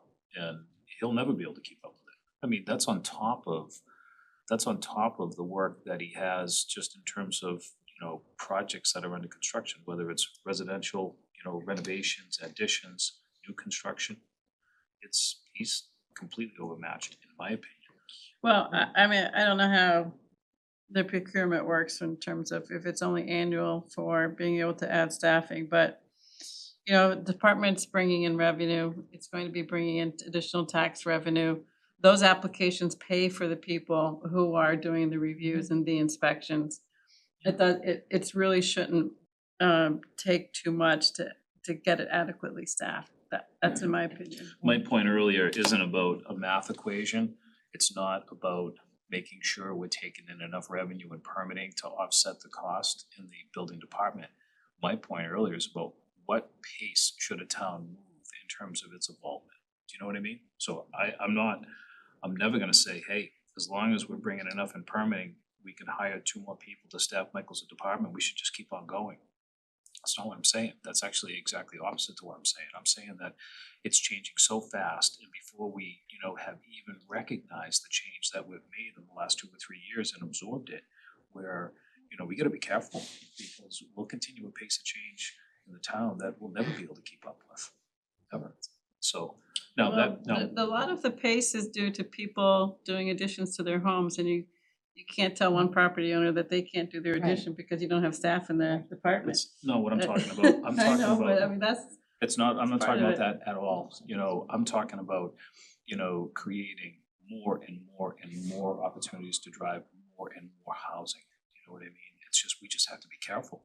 And I don't think, my point of view is not just a point of view, I also have plenty of people that I listen to, that I talk to, that I hear from. I didn't have the opportunity to be running for election and listening to people that are, considering the candidates, but we're all in the community. And there are a lot of people that, express their points of view too. So it's, there might be some that are proponents for just having the gas pedal down on housing. There's a lot of people that aren't. that's why I have it under planning Yeah. here and not Yeah. under zoning. I'm not proposing anything for the Right. short term. I said Just at the thinking about beginning of this, short term, medium term, long term. Yeah. Yep. Anything that's under planning is long term. Yeah, no, I Right. get it, but there's a series of things here that are, if the outcome, imagine what some of the outcomes might be. It is just more residential units, I mean, if we get into a conversation about large homes, and I don't disagree with you, Cheryl, there are some large homes that there probably aren't, many buyers for, what did you say, 6,000-7,000 square foot homes, you know what I mean? And I'm just, what I'm recognizing is the list is pretty substantial in terms of the impact to create more housing. I'm just saying that we have to be careful. We just can't keep going, given what we've already done. MBT housing, ADU, and the multi-unit residentials. So putting that aside, just if you can, how do we, as a planning board, advocate for the building department to have proper staffing? Is there something that we can do?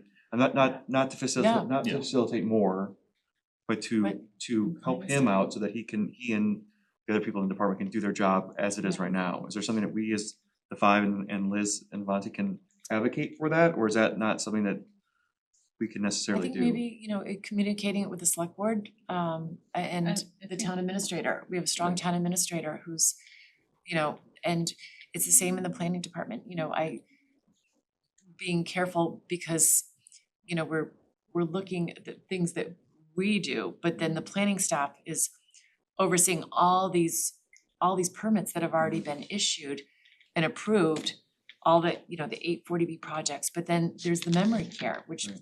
people, things that are in the pipeline currently, which Liz is having to make sure that everything that we approved in site plan review and in our permitting that the Goddard School, So Gardens. my concern is if you just look at the sign bylaw request of Michael White. He requested a simple amendment to give himself additional time to review. And I was a little frustrated that his boss, the strong town administrator, did not take a more vocal support of his request. As an employer, if I have an employee come to me and say, I need this tool to do my job better, then I would go and I would do everything possible to give my employees the proper tools, because I want if they do their job better, then the customers are happier and everything's more efficient. So I was a little frustrated with that. We have an employee who said what he needed. He specifically said what he needed, and unfortunately, the warrant committee didn't heed his concern. So I do think it falls on Nick Milano to advocate for his employees. You know, if you look back through our budget cycle, at the end of last year, we had $4.5 million certified free cash. And, you know, a significant amount of that money didn't go to the town departments. Like at town hall, it went to the school side.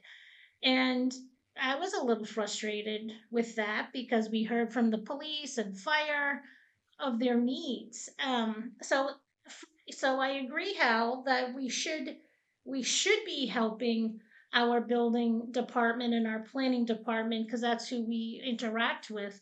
But it's really hard for us to do that because we're not really their bosses.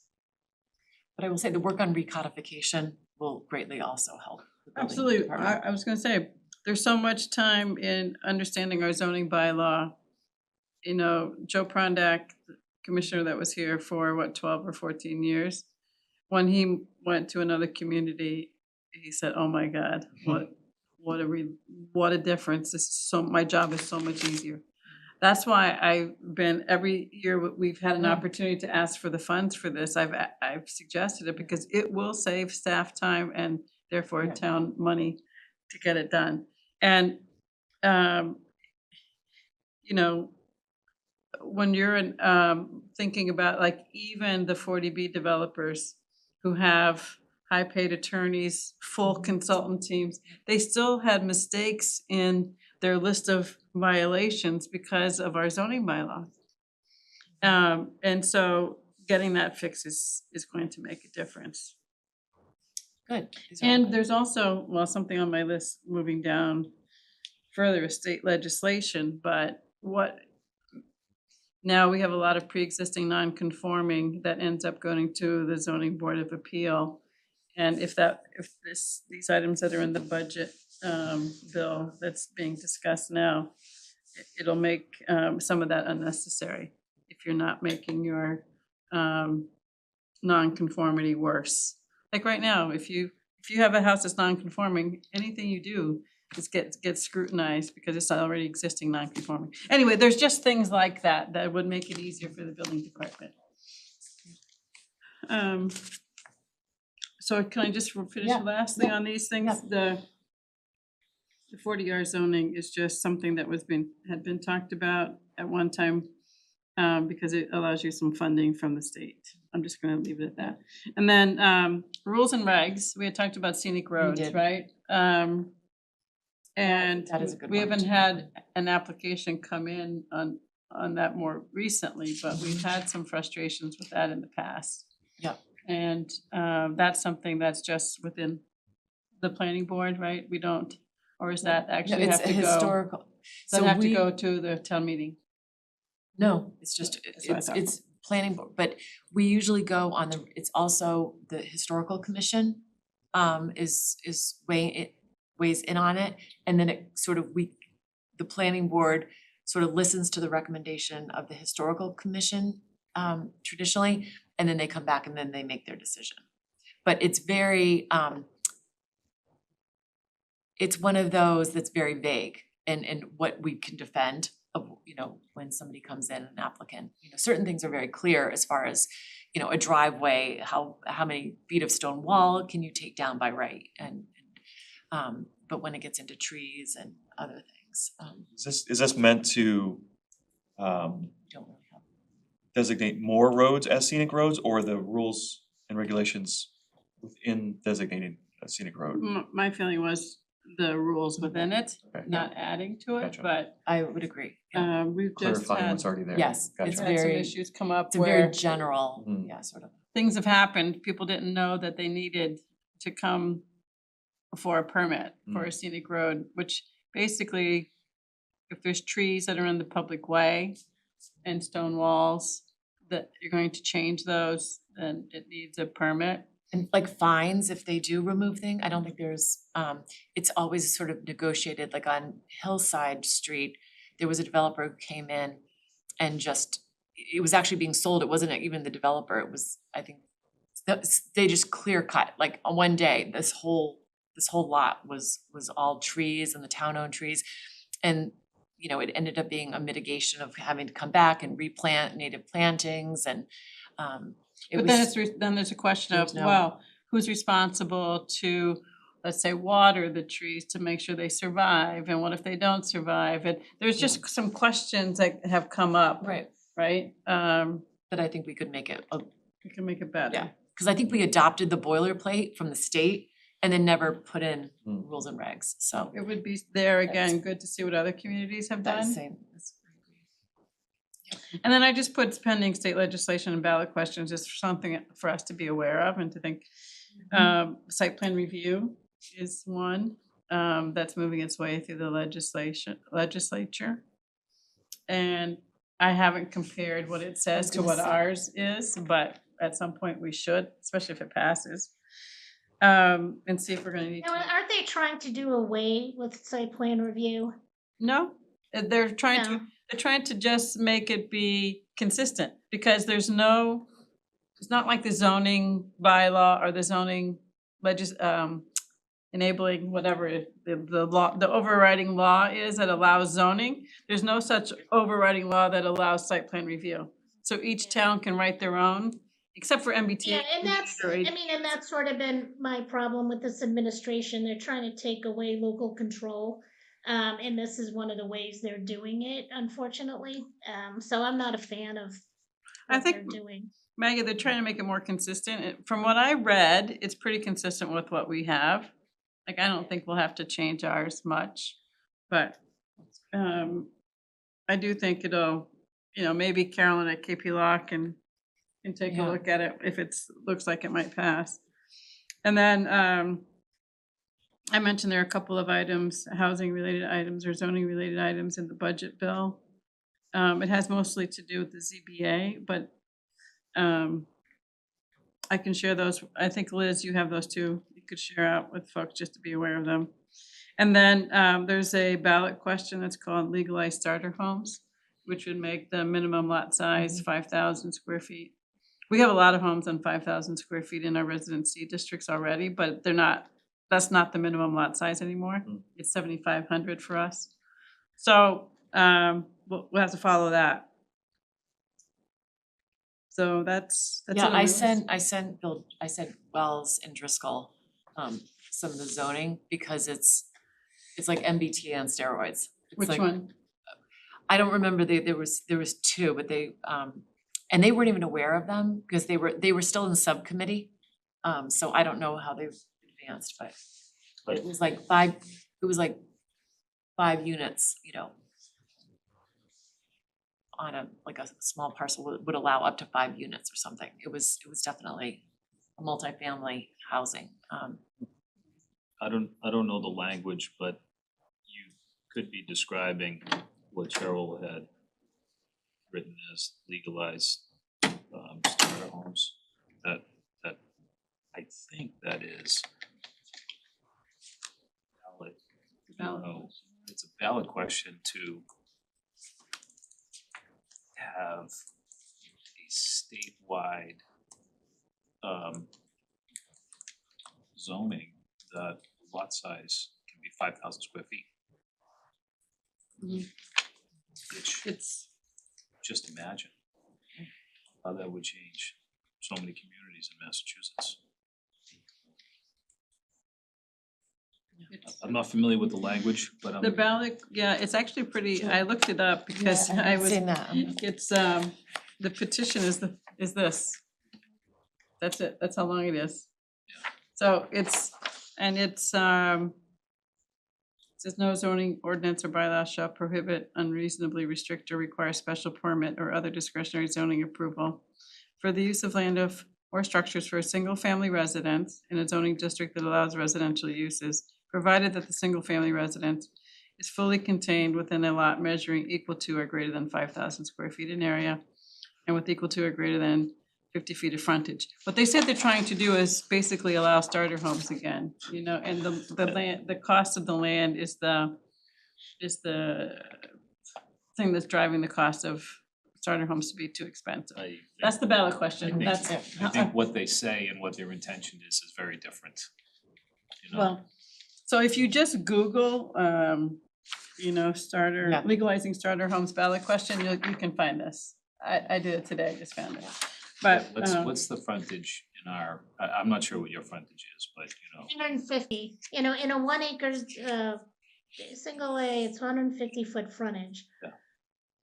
I think in a C, it's probably 75. Because if you're talking Yeah, about a, 75. yeah, So you're saying like in my neighborhood, Cheryl, yours, Sean, yours, like I have an acre. So all of a sudden I could, as of right, subdivide my property and build more housing. 3 homes. I don't know if that's what it's saying. Well, I don't hear anything about frontage, just the lot size, right? It says 5,000, no, it does say 50 feet of frontage, 50 feet of 50 frontage. feet of frontage. which has Then- access then if to you had- public. Then if you had 100 feet of frontage, then you'd have 2 lots. But it also, it has to have access to public sewer, so is Hillside public sewer or septic? Yeah, not the whole thing. There are, Like plenty of other neighborhoods who people have spent a considerable amount of money on homes, especially recently. And they, bought into, the idea of a single family neighborhood. And now all of a sudden that could totally change overnight. My lot frontage is 50 feet, so. That's why, Yeah. as I said, there's a lot of, Mine is 60. yeah, there's a Yeah. lot of homes in Milton that are East non-conforming. Milton, yeah. Yeah. Wow. Yeah. And not just East Yeah. Milton, Yeah. a lot of precinct 1 But it's and 10 and consistent, 2. but it's in a and- whole area that's It is, consistent, yeah, yeah. yeah. Yeah, so anyway, these are, I just mentioned those as things for us to be aware of, not necessarily for us to do anything about, because it may Thank you require us for to do something that. later. That's, you know, that's as great. as I guess as I think through what we could do that's most beneficial to the town, anything that makes other departments' jobs easier should be the highest priority we have. You know, anything like codification, absolutely, like you talked about, Michael White's job gets improved now. We're as far as we can go there, now it's up to KP Law to see how quickly, Carolyn can get through that, but I think if there are opportunities for us to improve, improve, any department's ability to execute their work, that should be a priority for us. I'm not sure if we're gonna find that, but, when we think about, some of the problems that we run into, because maybe it's cut and fill isn't well enough to find, you know what I mean? And maybe for, whether it's a developer or somebody in town, but anything like that, I think should be high on our list, just to help anybody that we can possibly help. And So- we'd also talked about, Wait, before we go, I wanted to follow up on Cheryl's legislation. Cheryl, do you know who's sponsoring that? Is it all like developers are sponsoring that bill? The ballot question, I don't really. Or the ballot initiative? Yeah, who's I don't sponsoring that? know. I think it's they're like a number of different entities, but I'm not sure who it is, Meg, I didn't It doesn't far. say. I mean, there are people So who have that would be- signed it, but. That would be concerning, yeah. And it'd be concerning to see if those same people have contributed to Mara Healy's One Commonwealth Fund, Well, I'm not Yeah, aware of who it is, so, Could I, Yeah. so, sorry, you went, no, go ahead. so Sean, to your point, and again, apologize if I'm not advocating for this, I'm just asking the question. Yeah. The recodification is gonna take a year, perhaps. But we all agree that if we were to get that, once we get that done, it's gonna improve the situation here in town for the town itself, for the staff, for the people that wanna live here and work here and open businesses. Is it a money issue that it can't be done faster? I'm not saying we have magical money that we can just create, but if we were to be able to provide more money towards that from the board, from the town, would it go faster? I mean, I would think yes, but not necessarily. I don't think at this point the funds have been allocated, now it's in KP Law's hands to Okay. just execute as Well, I fast think as she can. the question is, depending upon how much input they wanna get from attorneys and, there's been a handful of attorneys who have done the bulk of the work in my tenure on the board. And so they have a lot of experience with the issues that they've come across. If it's just those couple of people, I really think it would be helpful if, Liz, you can ask Carolyn to give us a realistic time frame at our next meeting. I think, yeah, and I think too, and this kind of came up when we were discussing the scope that they provided. I think it's probably in the folder. Have you had a chance to look at the scope, Hal, that they provided You for know, their work? I brought a Um, I have two her, copies. her strong recommendation was that a repeal and replace process is very, very difficult. It's a really high bar. So that would be basically like take the existing Yeah. zoning and drop it Throw it out. down and take this whole new thing and sort of just repeal and replace, right? So her sense from her experience is that it's better to chunk it over like 3 town meetings.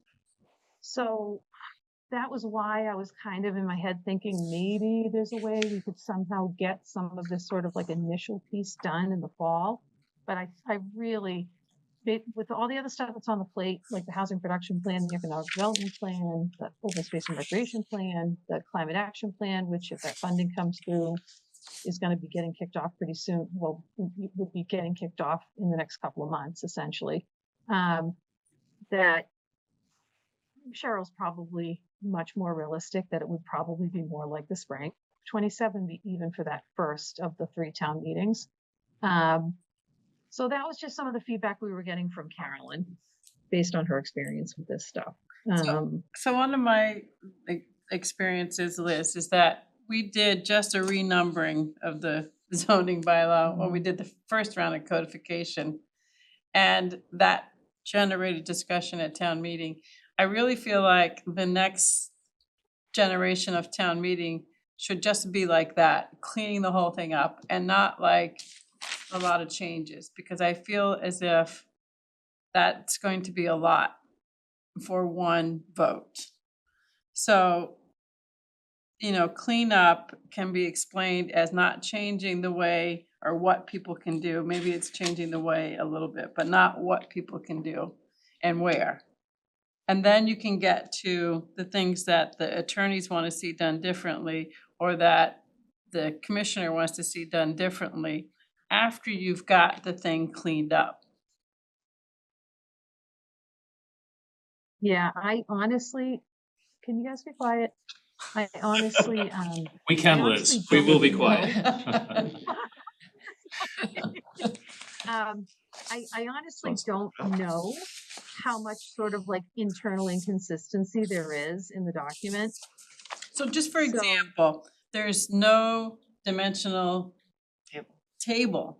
So you read one place, I gotta search and jump around to find what my minimum lot size is, what my setbacks are, and someplace it might contradict it, somewhere down the road here. And the other thing that would take some cleanup would be the definition of height is different in different sections. So, I mean, Yeah. that is like craziness in zoning. There's no like place that where parking is like a table. I mean, if you were used to working with zoning codes like I am, you see this zoning code and you think, like, how is it that this exists? Because it's just not user friendly. That's just the first level, is making it user friendly. So like there was an unofficial one pager that put the setbacks on it just for the building department to use at one time. So they wouldn't have to go through 10 pages each time just to find out what the setbacks and the coverage and the heights were. So I would think that if you put the narrative language from our zoning bylaw into AI and say, please convert this to a table or a chart, it could easily do that, couldn't it? I'd say it'd take a Okay, lot of that's- review yeah. to see if that's, Yeah, it would if it's take- accurate. It would take a, You know- a lot of review, and the height that's in section A pertains to very specific circumstances and very specific people that have very specific property rights. And the height that's in section whatever, same thing. and then the height that is in section whatever. So that's where, you know, I hate cliches, but the devil's in the details. And that's where it gets hard, because then it becomes a substantive discussion. It doesn't become a clerical, a Scribner's. It's not, that's not what it is. It's no, in this section of the bylaw, we're not pointing back to a, you know, to a definition that, you know, applies to the bylaw in its totality. We're talking about heights in this particular, you know, overlay district, and that's it. So then the people in the overlay district are like, wait a second, we thought we could go higher. And you know, do you want to make the rest of the town higher? So that's where that stuff gets really hard, and it becomes substantive, fortunately, because it's So you should that's have, how the town wrote their bylaw. They wrote their bylaw like circumstance by circumstance. so normally you'd find a use table. And in the use Mhm. table, you would find which districts you're allowed to do what. So if single family, and you'd have an X in each of the districts listed there. And then you'd have another use, and it would check which districts. Now you go in there and you look, I'm allowed this here, but maybe somewhere else in there it tells me I'm allowed it. There's an overlay that covers it somewhere else. I mean, we didn't, until recently, we didn't even have, we still don't have all the overlays in the zoning map. I mean, if you're a property owner, I've had several people reach out to me and say, you know, can I do this with my property, or where do I find out if I can do this with my property? And you realize that it's not like the easiest thing to answer. Say, okay, well, there's this GIS map, and then you go to the GIS map, and then you click on it, and you're not, well, anyway, it will make a big time saver if people can find the information themselves. And that's So- sort of, you know, searchable format, which now it's searchable, but it's still difficult. So I have a suggestion on this, Liz, and to our board. Could we ask Carolyn to return back to meet with us, just to have a discussion about how to expedite codification, and to give Hal a chance to, you know, ask whatever questions he has of Carolyn? You both are architects. You guys spend time in code. I'm a builder. You design it per code, I get to build it per design. So I don't have to spend the time in code evaluating the way you guys do. So you know how problematic it is to work with ours. I don't have the pain every single day that you guys do. But I think in the interest of expediting whatever it is we can expedite, whether it's chunking it out, as Carolyn has said, or whatever other process we discuss with Carolyn, I think it'd be great for her to come back in now that we have allocated funds, and just talk through one more time what her process is, what her timeline is, and let's make sure we all agree with the direction that she's gonna go. Right. Yeah. Yeah, I think that's an excellent idea. I'll definitely have Carolyn come in. Or we could give Cheryl another 30 minutes to criticize it as it is, cause I'm sure you're not done. Right. Stop. So the things that, this was a great list to go through. It's, Yeah, thank 10 you. after 9, and Yeah. you know, I'd like to sort of narrow it down to things that we think we want to do, like short term, because I think a lot of these are good also to be looking at for long term. The other things that I'll just add, we had talked about, the town has not done a preservation plan in years. I think it would be nice to be able to have a consultant, you know, to work on that, and maybe jointly with the historical commission. You know, it's a lot of the information we already have, a lot of the properties that have been surveyed. But there's, without any effort on preservation, whether it's open space, whether it's historic buildings, it's always fallen at the bottom of the list for the town to not really, and we live in a, you know, an incredibly wonderful town, and you know, we talk about the physical character of the town, and you know, part of that is what the preservation plan does, incorporating, you know, cultural landscape reports, architectural, you know, historic homes. It's an inventory of what we have, and then so what are we gonna, you know, are there any actions that we're taking to do that? So that's something I would like to see. I know other people have mentioned that to me, and it's been years since we've done one. Does it, having one make grants available to us, or does it You know what? serve as a guide for the historical commission, or just That's like I what have to look at, what I does it we do should- actually? Yeah. Liz, would you know the answer to that? I have examples that I brought in, I would say that, the CPC is probably where I would go first for something like this. The housing production plan informs their work under affordable housing. The open space and recreation plan informs their work. This recreation master plan informs their work. So my suggestion is that historic preservation is one of the pillars, one of the three pillars. So that's a possibility. Maybe if there's some other town funding to get matched or something. Mass Historic does have sort of very limited funding for historic structure inventory reports that I've worked with in the past, but there's not a lot of money out there for historic preservation. The main pot these days is CPC. But Liz, once it's adopted, is there some financial opportunity once it's adopted? I'm just wondering what do we do with it once we have it? Is it used by the historical commission in making their decisions? Is it something which allows us to apply for municipal, there's grants available to, I think, municipalities through the Mass Historic Commission. Do you have to have one of these plans? I don't really know, so I'm asking, that's what I'm asking. I think it's the same answer, Cheryl. I don't think there's a lot of money out there for historic Okay. preservation. I think you have to get really creative. There's definitely there's tax credits. There are National Register listings, state register listings. There's there are certain things that can get teed up based on doing some of this work, doing some of this like foundational work. It really depends on the town's priorities. and it may be helpful to inform CPC, when the CPC Makes decisions. makes decisions, what are the priorities, what are the things that have been at risk. It was the CPC's funding the yacht club, which was, our old jail, and restoration work is being finally happening on that very slowly, but it's happening. They're getting ready to do the windows, the CPC, they've done the roof. So that's something to sort of guide and say, okay, these would be a priority.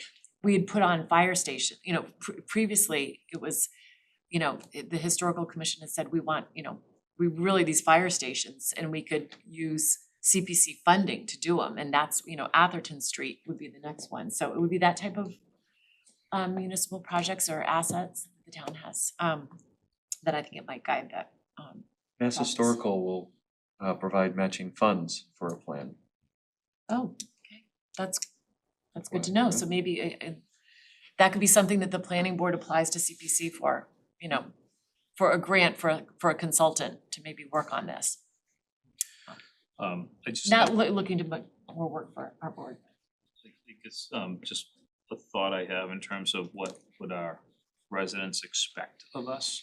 Not every resident, but probably some residents, and for any folks that are listening tonight and they hear some of the things that we're talking about, envisioning, I guess aspirationally the list, but I'm sure there are plenty of residents that might be thinking, what's the impact of the change that's ongoing right now before we make more changes? Do we even recognize what is the impact of where they're being built? And I think we have a responsibility to understand that, and be able to respond to a resident, that yes, we do understand what the impact is, and and we have capacity as a town to absorb more. Do you know what I mean? I think we had a calculation that Liz gave to us recently of what's under construction, Liz, on the projects. I'm not asking you, but I know you gave it to us recently. There's a tremendous amount under construction. Eventually, those are gonna be occupied units. I think, did you say that Michael White has 20 ADU applications?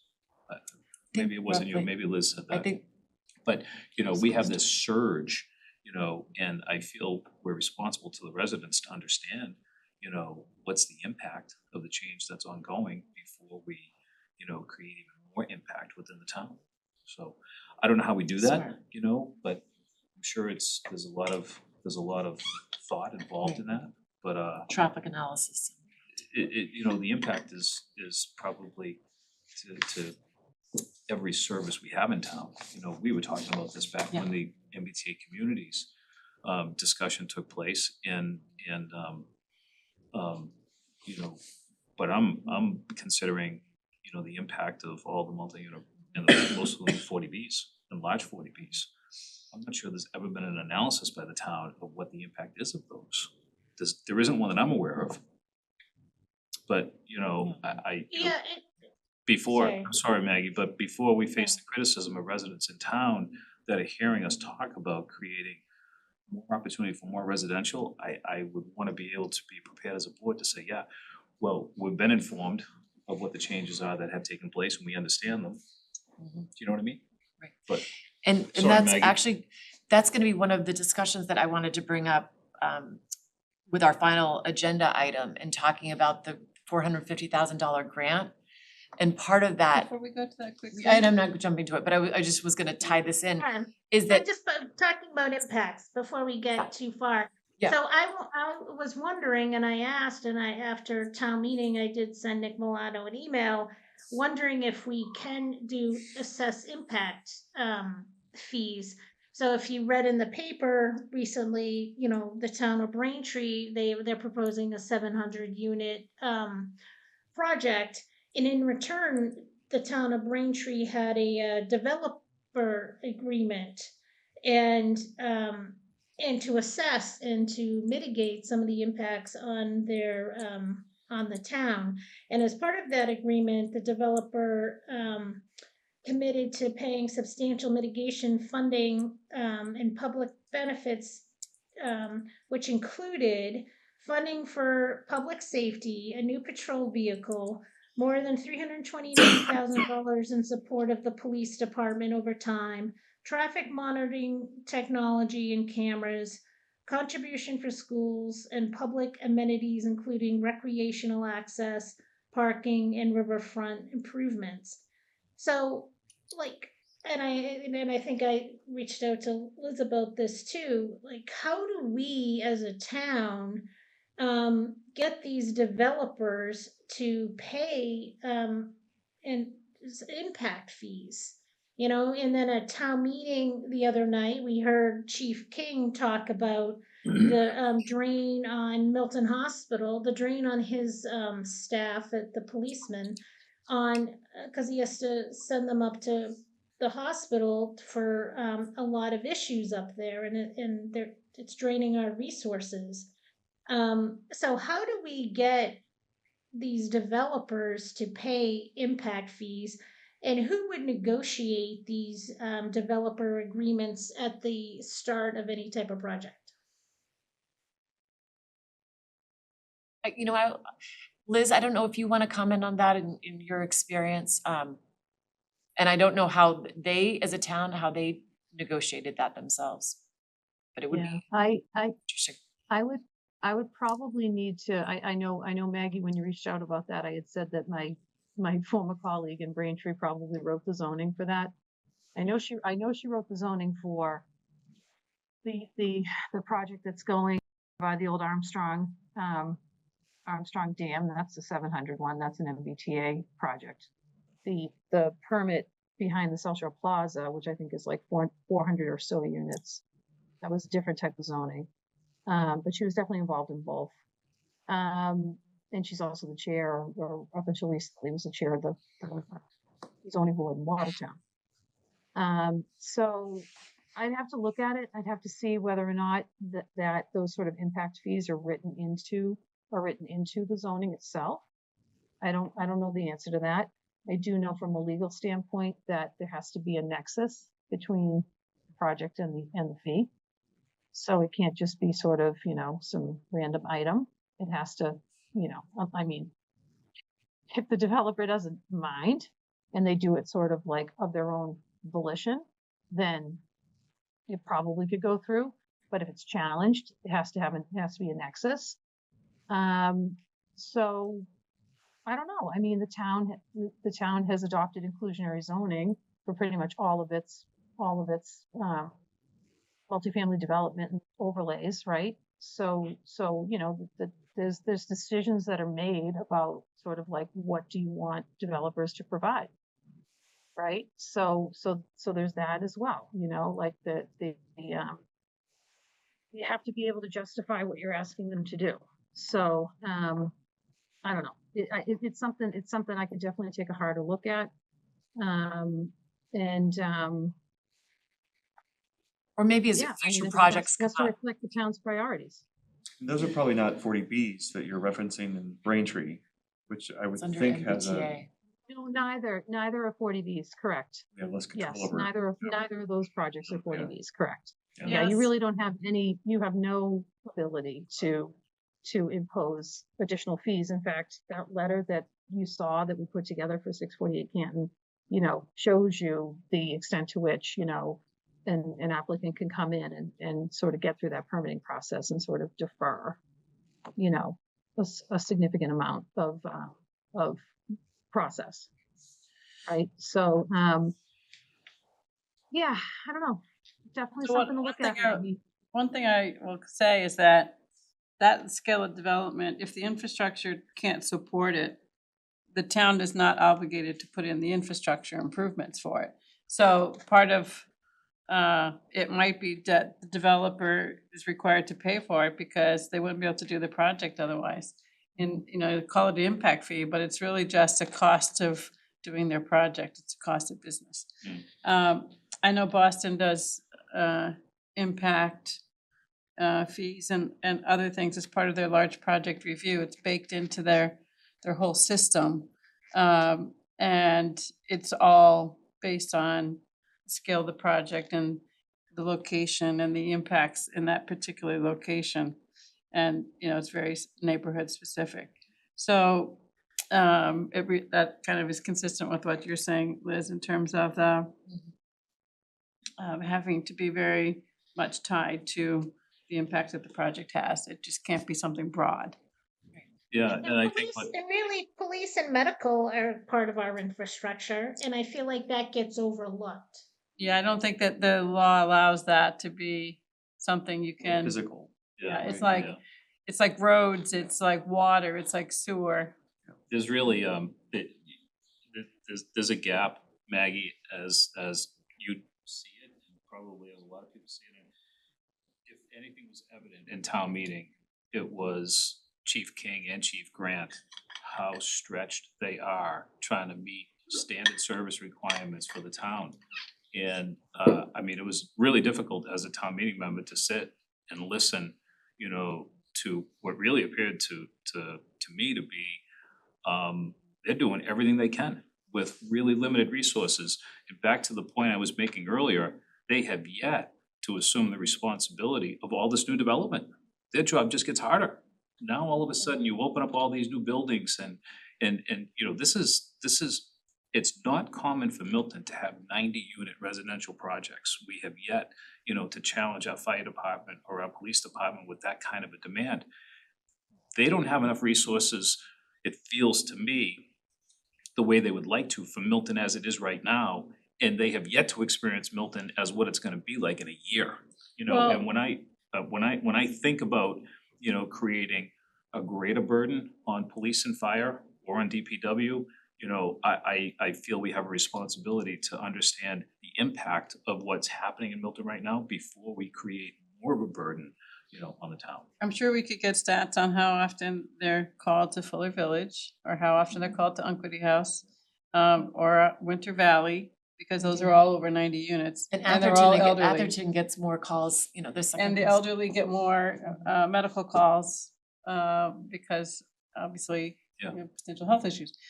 I'm sure they have the stats on that, so we would know, or we'd be able to ask, you know, on those. And those are the things I can think of off the top of my head. Yeah. And there might be something else which is at that level. I'd like to suggest that we say for the fall, that we could do the simple thing of the MBTA community 15% requirement. Does that make sense to everyone? All right, And I'd like to start a conversation on the short-term rentals.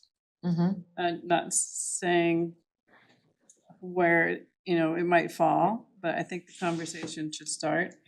And I'd also like to start a conversation or what would be involved with planning for the west part of Milton. And I More long-term. recognize it's a long-term Yeah. kind of thing, but I'd Which like might to actually pick- come out of the housing production. or the I economic mean, development. economic Yeah, development plan. but I just think if we state it and we start to think about it, we don't have to start it immediately because there's Mhm. other things that are gonna, economic That's- I development can see plans that underway being- and the housing production plan's getting going. But I do think it would be beneficial for us to make a commitment to it. About what we would want to do, what it might entail. And scenic roads. So those are my, Mhm. everybody else can throw in theirs, but I mean, that's my suggestions for a focus start. So I would like to address non-conforming businesses. I feel like that would be somewhat easy to do, because all the non-conforming businesses have been around for decades and decades, and so we just have to make them not be by special permit. And also, I would like to do the FAR with dimensional standards and open space.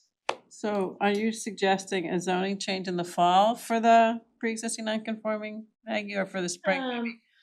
Well, it's, as soon as it's ready. I don't want to kick the can too far down the road. I mean, I think addressing our pre-existing businesses should take priority over new businesses in town.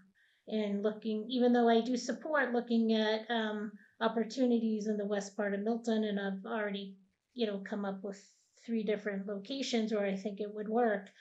I think we owe our existing businesses the respect to codify their business before we take on new businesses. So Cheryl, you referenced earlier state legislation that could be pending about pre-existing non-conforming. Would that, I'm pretty sure it's residential. it's residential, I'm okay. pretty sure it's okay. not business. And I support addressing pre-existing non-conforming businesses. I just don't know that we could do it justice in 8 weeks we have before for the fall. And it's partly because I think if all it is to say you're gonna change the map so that it's a business, it's an allowed business use. Or, you know what I mean? I think we have to kind of hammer out what the changes would be to address it, and I think we need to talk to some attorneys who have represented the businesses as well as the business owners themselves to kind of decide what we need to do, Right. what we should do. But I think we can start working on it, think Maggie, so to your too. point, I think we could, start looking at what maybe other communities have also done with that. And as far as the FAR and dimensional standards, I agree with that. I think it's possible that could be for the fall. When we say for the fall, are we saying prior to fall town meeting, or are we saying in the season of the fall? I'm talking about for For fall town meeting. Which means a July Yeah. 9th. So that means 8 weeks, 8 weeks. How many, which is for us, 4 how many meetings. meetings? That's what I was just thinking, yeah. So the FAR, I'm a little concerned that we don't have enough time to do all that. that would be the only one really for the fall, because the MBTA one is a pretty straightforward, just you strike some language that you don't need anymore once HLC accepts the 15%. That's just a cleanup. But I think on the FAR, we could target it, and if we don't feel like we can, and the dimensional standards, if we don't feel like it's ready, we just don't do it. But at least we can give Tee it up, Nick yeah. an idea of what we think we can do. And I know they don't love a lot of zoning in the spring. So that's why I think it's helpful to map out a bigger or longer term picture. And I think we'll find out next meeting from Carolyn what we might get from the codification, and if we think that's doable for the fall. That's mostly her and for us, it's review. Yeah. I don't think FAR, I've looked at FAR, you know, for various zoning, like MBTA, for example, in particular. What I think we would want to do with that is kind of codify what is kind of our standard, what you find most places. And just make sure you don't make it too strict, that, you know, so that takes a little analysis, you know, in terms of what we've got. So try and pick some, But I think that would each of be the good. residential districts and say, do some analysis in each one. And maybe Hal and I can split it up and do some of that analysis. You know, take some, what looks like a housing pattern in a residence C, a residence B, A, double A. And Because we did do a lot of that with MBTA. exactly, that's how we ended up with the You FAR. probably had a lot of, yeah, that, Well, I did a lot of it in the Yeah. Elliott Street corridor and the Blue Hills Parkway. I didn't do it in the, you know, residences that weren't, or the part of the MBTA zoning, but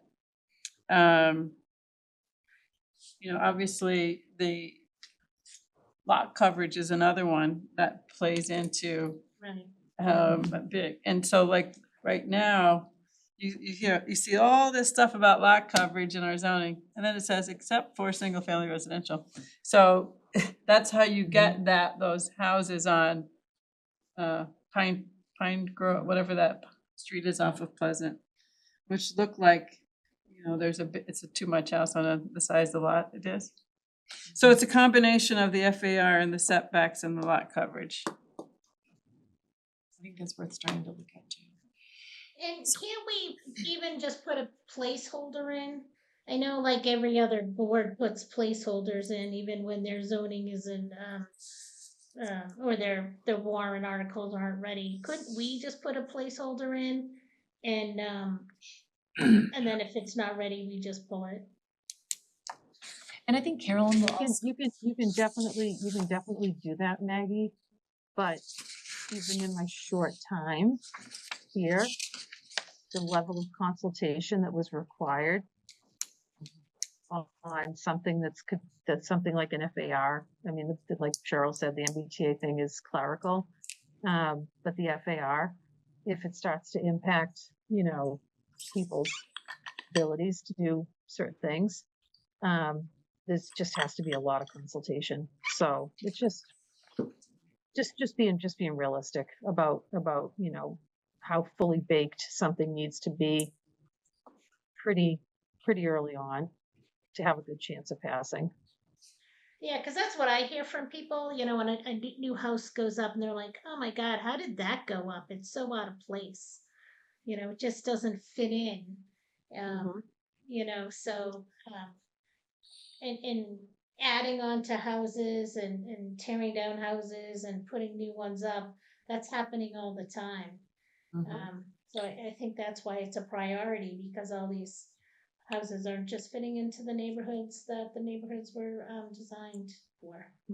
One thing you have to be careful about is taking away too much of their rights. I think a lot of reasons people are adding on is there's no, a starter home they're turning it into their next home because they have nowhere to go for the next home. And the No, mortgage and rates are low. that perpetuates the problem. That's what I was saying before. Like, we are exasperating a problem because we are taking a starter home and making it you know, a bigger home, and then there's no starter homes on the market. You know, I've lived in 5 different houses, you know, and I went from an apartment on Blue Hill Parkway, you know, to a smaller house, to a bigger house, and now I'm downsized now that I'm, you know, almost an empty nester. So, like, and I wouldn't be able to do that if all of a sudden the houses, like, are all on as I said, on Gulliver and Elm, and, And on Mathos Street, if you drive down Mathos Street, those houses are huge and they're built all the way to the property lines and they're going for like $2 million. And that neighborhood was a starter neighborhood. So we're taking our starter homes off of the market. And so we're kind of, we're sabotaging ourselves. Sounds like you're gonna sign the legalized starter homes petition after this, Maggie. In certain neighborhoods. Well, I do think some of this will be coming part of the discussion, or it should be the housing production plan. Yeah. My thought was not to adjust the FAR so people couldn't do additions. It was really more to kind of think about how to just not have the most egregious, Maggie.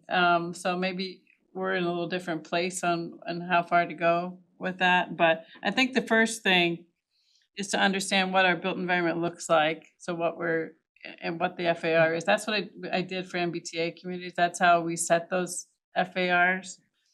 And then look at, what kind of adjustments, incremental adjustments might be made there. And if we get the housing production plan, the economic development plan done, and this list, that we've started with. Those plans should feed into what we do next. I mean, we should, from Mhm. those, we should have some marching orders. But Like, looking at yeah. the west, on the west Yeah. side. So, And all these are great ideas, but I will not ignore what I said Mhm. earlier, that we need an Right. analysis of the impact of the development that's ongoing and that's permitting. I mean, absolutely, these are no, all it's, great initiatives, they have to but all. we can't, I've said this repeatedly for years now. Change really should be done in balance. If we don't do it in balance, we're gonna create problems that we Right. can't solve. And we certainly don't have the funds, to respond to our departments the way that would like to need, the way that we would like to be able to. It's not fair to the departments to create more burden, again, So I Sean, keep saying it. we talked about a clerical fix on the MBTA communities, we talked about FAR lot coverage and dimensional standards, and we talked about initiating discussions for planning in West Milton. I don't see any of that adding any burden to anyone, No, I'm not arguing with any of that, okay? but And scenic roads, I'm yeah. reiterating what I had said earlier. I'm not trying to stop any of those things. We should do all of those. We should do them quickly. We should do them fast and get them done. I just wanna reiterate what I said earlier.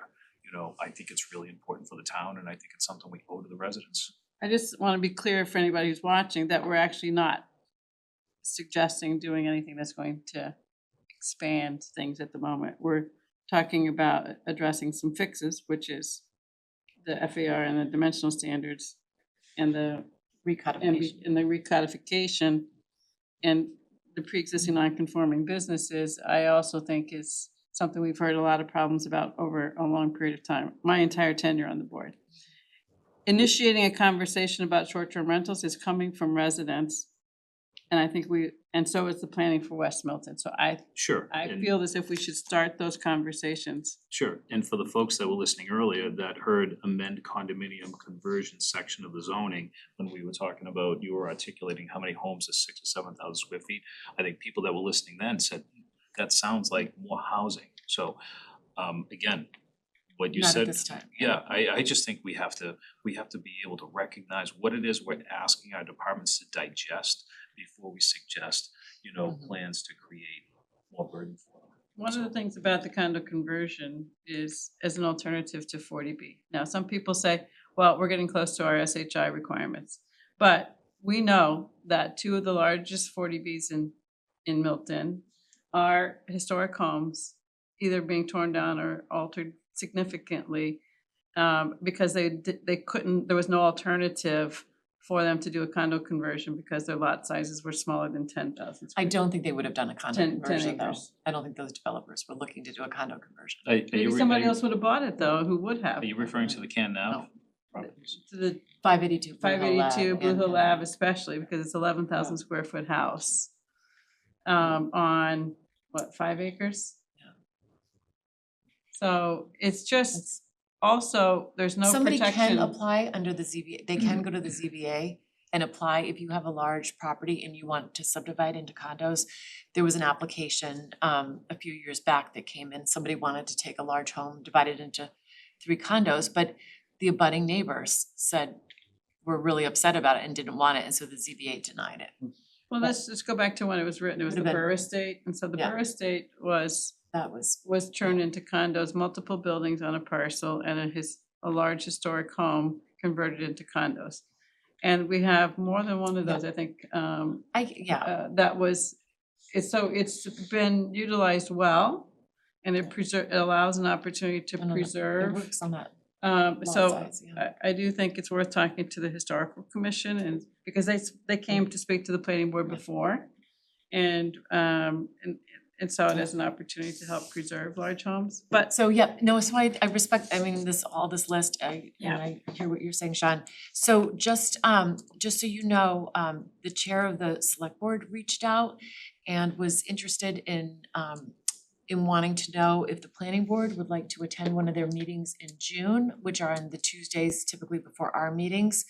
I think this was a really good, robust discussion that we put our goals, and I just wanted to discuss with the planning board if we would like to go and discuss this. I think the select board was thinking, are there things that we could align on that we would like to work on together? They've, certainly expressed interest in the housing production plan, the economic development plan.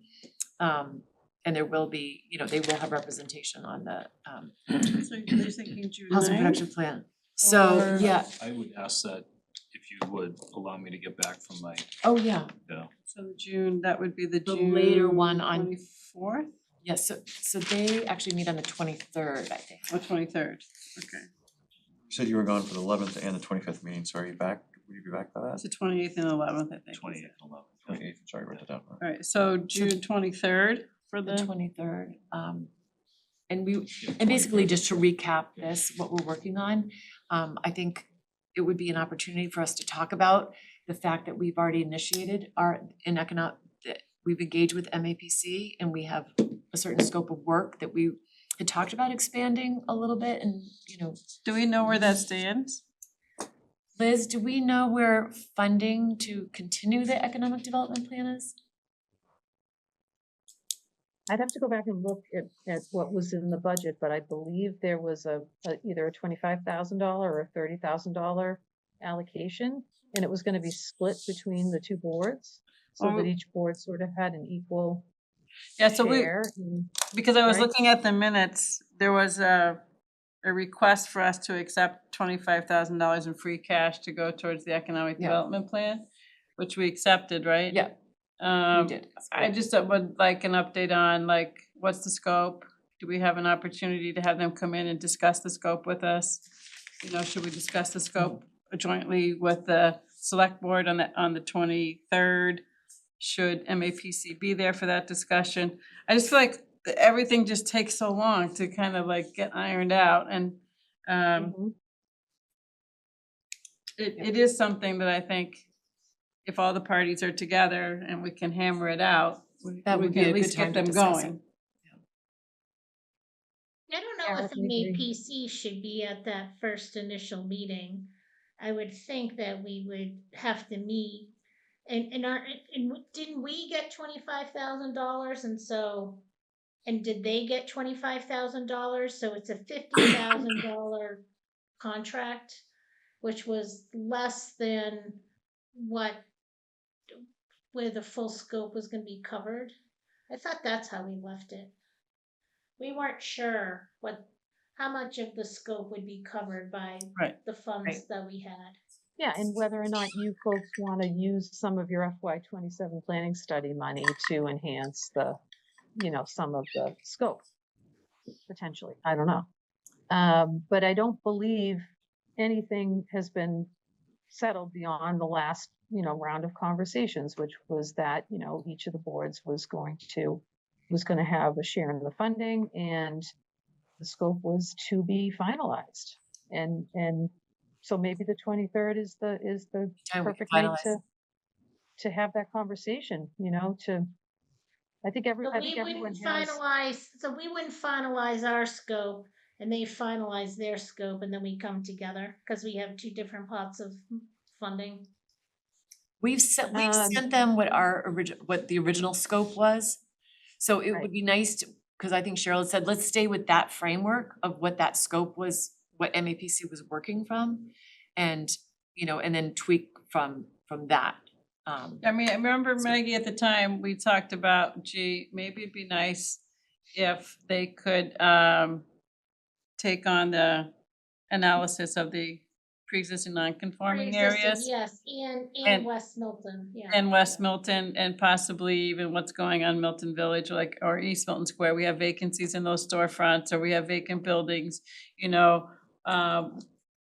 that though we thought might have to be sort of around too, but it would be useful to understand how much it would cost for round two. There's a lot of lost, I think it's lost cost when you have something that languishes for a year and you have to kind of get the team back together and, it's almost like start it again, and pick up the pieces. Yeah, so And I was I don't just want- questioning the process. Yeah. Like, because at a joint meeting, the planning board is going to have our own discussion and the select board is gonna have their own discussion. So I don't know if the planning board needs to do any more refinement of our previous discussion. I think before it needs to we- be more collaborative than just two boards going and doing their own thing. And maybe it's a question of like, Liz can talk to Nick about how we move this forward and sort of, we would like to, work with our scope, maybe, or maybe some things we don't need necessarily in that, depending on our funds and what we can afford to do. But maybe we put this on the agenda for our next meeting. I know, Sean, you're not gonna be here, but at least maybe we could get some feedback on where we are with our consultant. And we could just have it on as just a brief discussion on that prior to the 23rd. Good, okay. So this was really a good discussion. Thank you all. And we have one last final item, which that is, and Liz, if you wanna maybe just touch on this, what you know about it, the Mass Works grant for East Milton, sort of an overview. I did get to, I don't know if everyone had a chance to read through that, but Wait, was something added here? it There was was- a timeline she I just added, added it. yeah. Okay. Yeah. I just sort of threw this together quickly because Oh, the thank you. main thing that Nick wanted you folks to know was that public component of this, the way it's laid out in the scope, it's sort of buried kind of in like item number 6. But in terms of the timeline, the listening session takes place in months 0 to 2, and then a second public session takes place somewhere between months 4 and 6. So I don't know what day 0 is. I didn't get a chance to get to that. I don't know if that's tomorrow or if it's September 1st. I honestly don't know. My sense is it's probably sometime in the next month or so that they're going to, because I know they're getting close to getting a contract finalized. And so it'll be, it'll move along. So I think the thing is just to be paying attention to, the levers where the public input and the board's input will be taken. And there's a lot of detail in the scope. I mean, it's about 6 or 7 pages long. I didn't get into a lot of that. Because it's pretty standard in terms of the assessment and the engineering, and I think you probably all know too that it's from the Quincy line over by the what's that restaurant over there? Can be, Brick and Bean, thank you. From Brick and Bean to the corner of Granite, and then the two sort of branches of Mechanic and Franklin. Yeah, So and those are, and it those seems are to the extend 100 feet beyond Mechanic. I believe I saw that in here, and it goes pretty far down into East Milton Square, which be good. Yeah, yes, The yes, one- yes, yes. I think, yeah. Okay, sorry. Yeah, I just was gonna say, I think this is great. My only concern is a significant part of this analysis is on the traffic. And with the Falcone building, it appears to be that the Falcone building won't even be completed when this timeline is completed. So I would think that, you know, and I'm not sure how that would work, to really be able to understand the impacts. Already we've seen the food center saying they're gonna start towing, they're worrying about the apartment residents parking over at the at the food center's parking. We don't know what on-street parking, we don't allow on-street parking. We don't know, the traffic flows that, sort of the impacts of 90 units is gonna be on that corner and intersection. So I guess that would be a question for the consultants on how that's gonna be managed and how that can be predicted if they're intending to predict those impacts. Yeah, that is a great question, Meredith. But I do know from professional Yeah. experience that they can model that, right? They can They do, predict okay. based upon the size of the Okay. units and the number of people they anticipate moving in Okay. there. They can model that forward, which Okay. I would hope be included in this. Yeah. And, cause I know that's gonna be a concern Yeah, of some of the totally. butters, Yeah. yeah. So the scope of this with the sidewalks improvements along Mechanic and Franklin, that part of town needs it a lot. Yeah. And I'm not sure a lot of my neighbors necessarily know about this, but I Yeah. would anticipate them, once they get into it and get some more information, they'd be welcoming to this, I would think. So the first public outreach is task 5, is that right? Yeah, And it seems like it should be, that's after final design. So it seems like It there should be should be a earlier, public yeah. outreach. but when you look at this, the listening session, I was wondering if that's with Oh, okay. town, No. right? Conduct coordination meetings with town during project development phase. I don't know if that's, So I think Apartments? yeah, I'd have to go back and look at it, but I'm pretty sure that there's a public session, a public listening session. there So is, there's- yeah, so there's- so take so two there's like- outreach meetings, including one early stage public listening session during project Yeah. development. So I think to your point, the earlier that can happen, I think is better for the neighbors.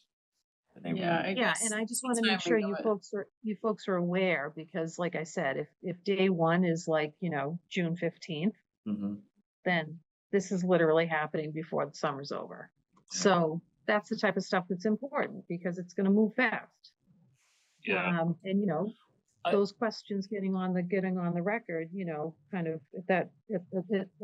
as early as possible, then the consultants can look at the questions. Yeah, I think that given summer, and a lot of people are busy and away in the summer,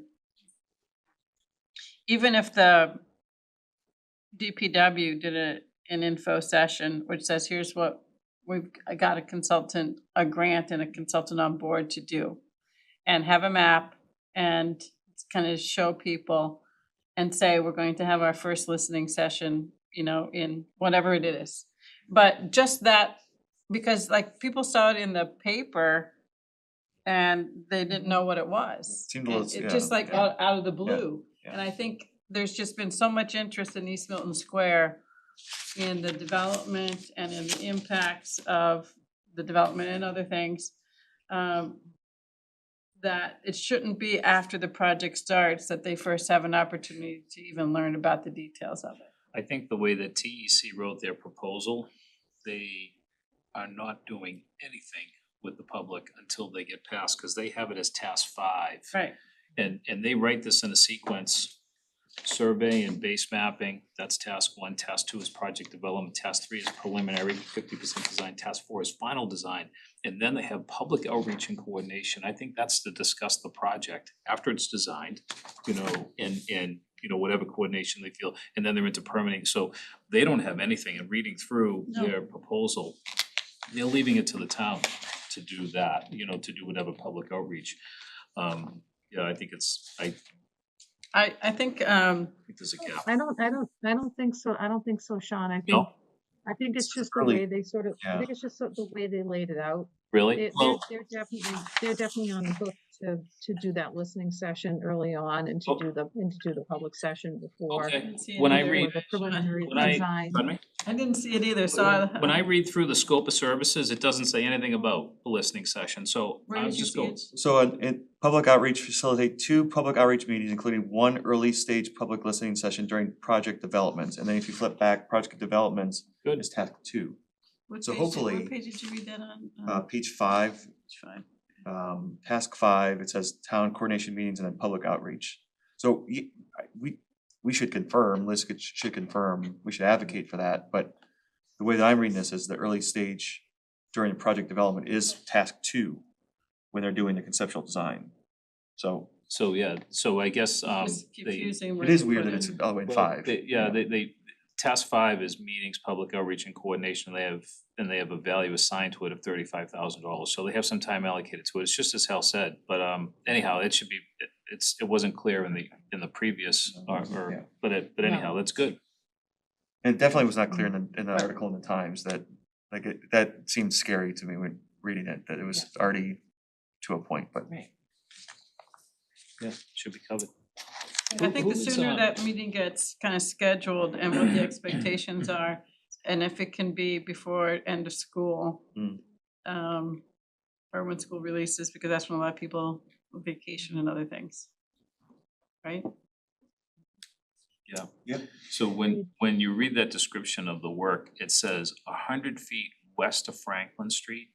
So that's going back towards the highway, 100 Yeah. feet towards the highway, and then And all the- the way to the Quincy line. And it says even an additional 25 feet beyond that as well, just for like the improving the pavement. So when I mapped it, it looks like it's going all the way to kind of the median there, the little island that's Yeah, there. yeah, yeah. 125 feet is almost to that point. I see. And then also it's down Franklin and down Yeah. Mechanic. It's on Mechanic all the way to Granite, Yeah, Mhm. and it's down Franklin all the way to Bassett, I think. Yeah. Those sidewalks were terrible. Yeah. That'd be a great Oh, and improvement. the roads mechanic is a. Yeah. Yes. Mechanic, So yeah. they're parking on the sidewalk because there's no curb Yeah. on Mechanic anyway. No. Much needed. Okay.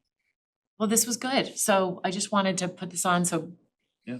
we could understand it, so when we're asked about it, we could. I did want to also point out here, it does say conduct coordination meetings with the Historic Commission and other relevant stakeholders as it relates to the Railway Village Historic Village. Yeah. Wait, Saw Railway that. Village Historic Village, but I think I meant districts. 2 meetings with the Historic Commission, 1 virtual and 1 in person, 1 presentation to the select board. Mhm. It's just kind of the way it's, where some of this information is, it's not intuitive, but Liz, do you know if there are any utility relocations involved in what they're proposing? Got a question for me? Yeah, This would be great to bury them. This is literally the first I've looked at this project, was Got just to kind of give you guys a sense of the schedule. okay, great. I feel like they buried some of the utilities at 440. They did, Yeah. that we had Yeah. requested Mhm. that. I'm not even thinking that would be part of it, but I just think, Certainly I'm would just be thinking nice. about, the period of design and then the period of construction. This is a long way away, I think, it just takes time to plan these projects and it could be, a start date on this project could be, a year to 2 years away, I think. Get involved in permitting and all the issues and if there are Yeah. utilities involved. Funding for it, right? There's no funding. Well, associated with the construction of it, it's even yeah. more important, right? Yeah, the funding, Yeah. yeah. Okay, great. Thanks for putting it out there to us, Liz. All right. So that is the last item on our agenda. And so we wish you the best of luck in your. You think I need luck? Do you have to be silent on it? That's what I was thinking about. It's to be honest with you, I think there's plenty of people that, spend some periods of time in silence. Okay.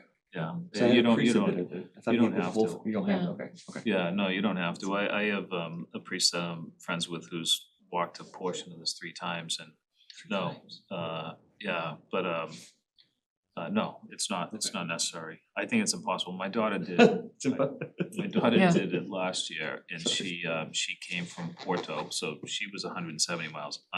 You know, I'm coming from France and 483 miles and we won't be able to, we don't have enough time. So I can't spend a month in France. But we'll be somewhere around 200 miles of it, so Be amazing. I'm sure some of it'll be silent. All right, so thank you all. Liz, did you have anything else? Otherwise, I would entertain a motion to adjourn. Nope, So moved. second. All in favor? Aye. Roll Aye. call. Oh, And sorry, Maggie, Yes. Hal, Yes. Sean, yes. Cheryl, Yes. and myself, yes. Good night. Good night, thank night. you. Not everyone. Good night. Night.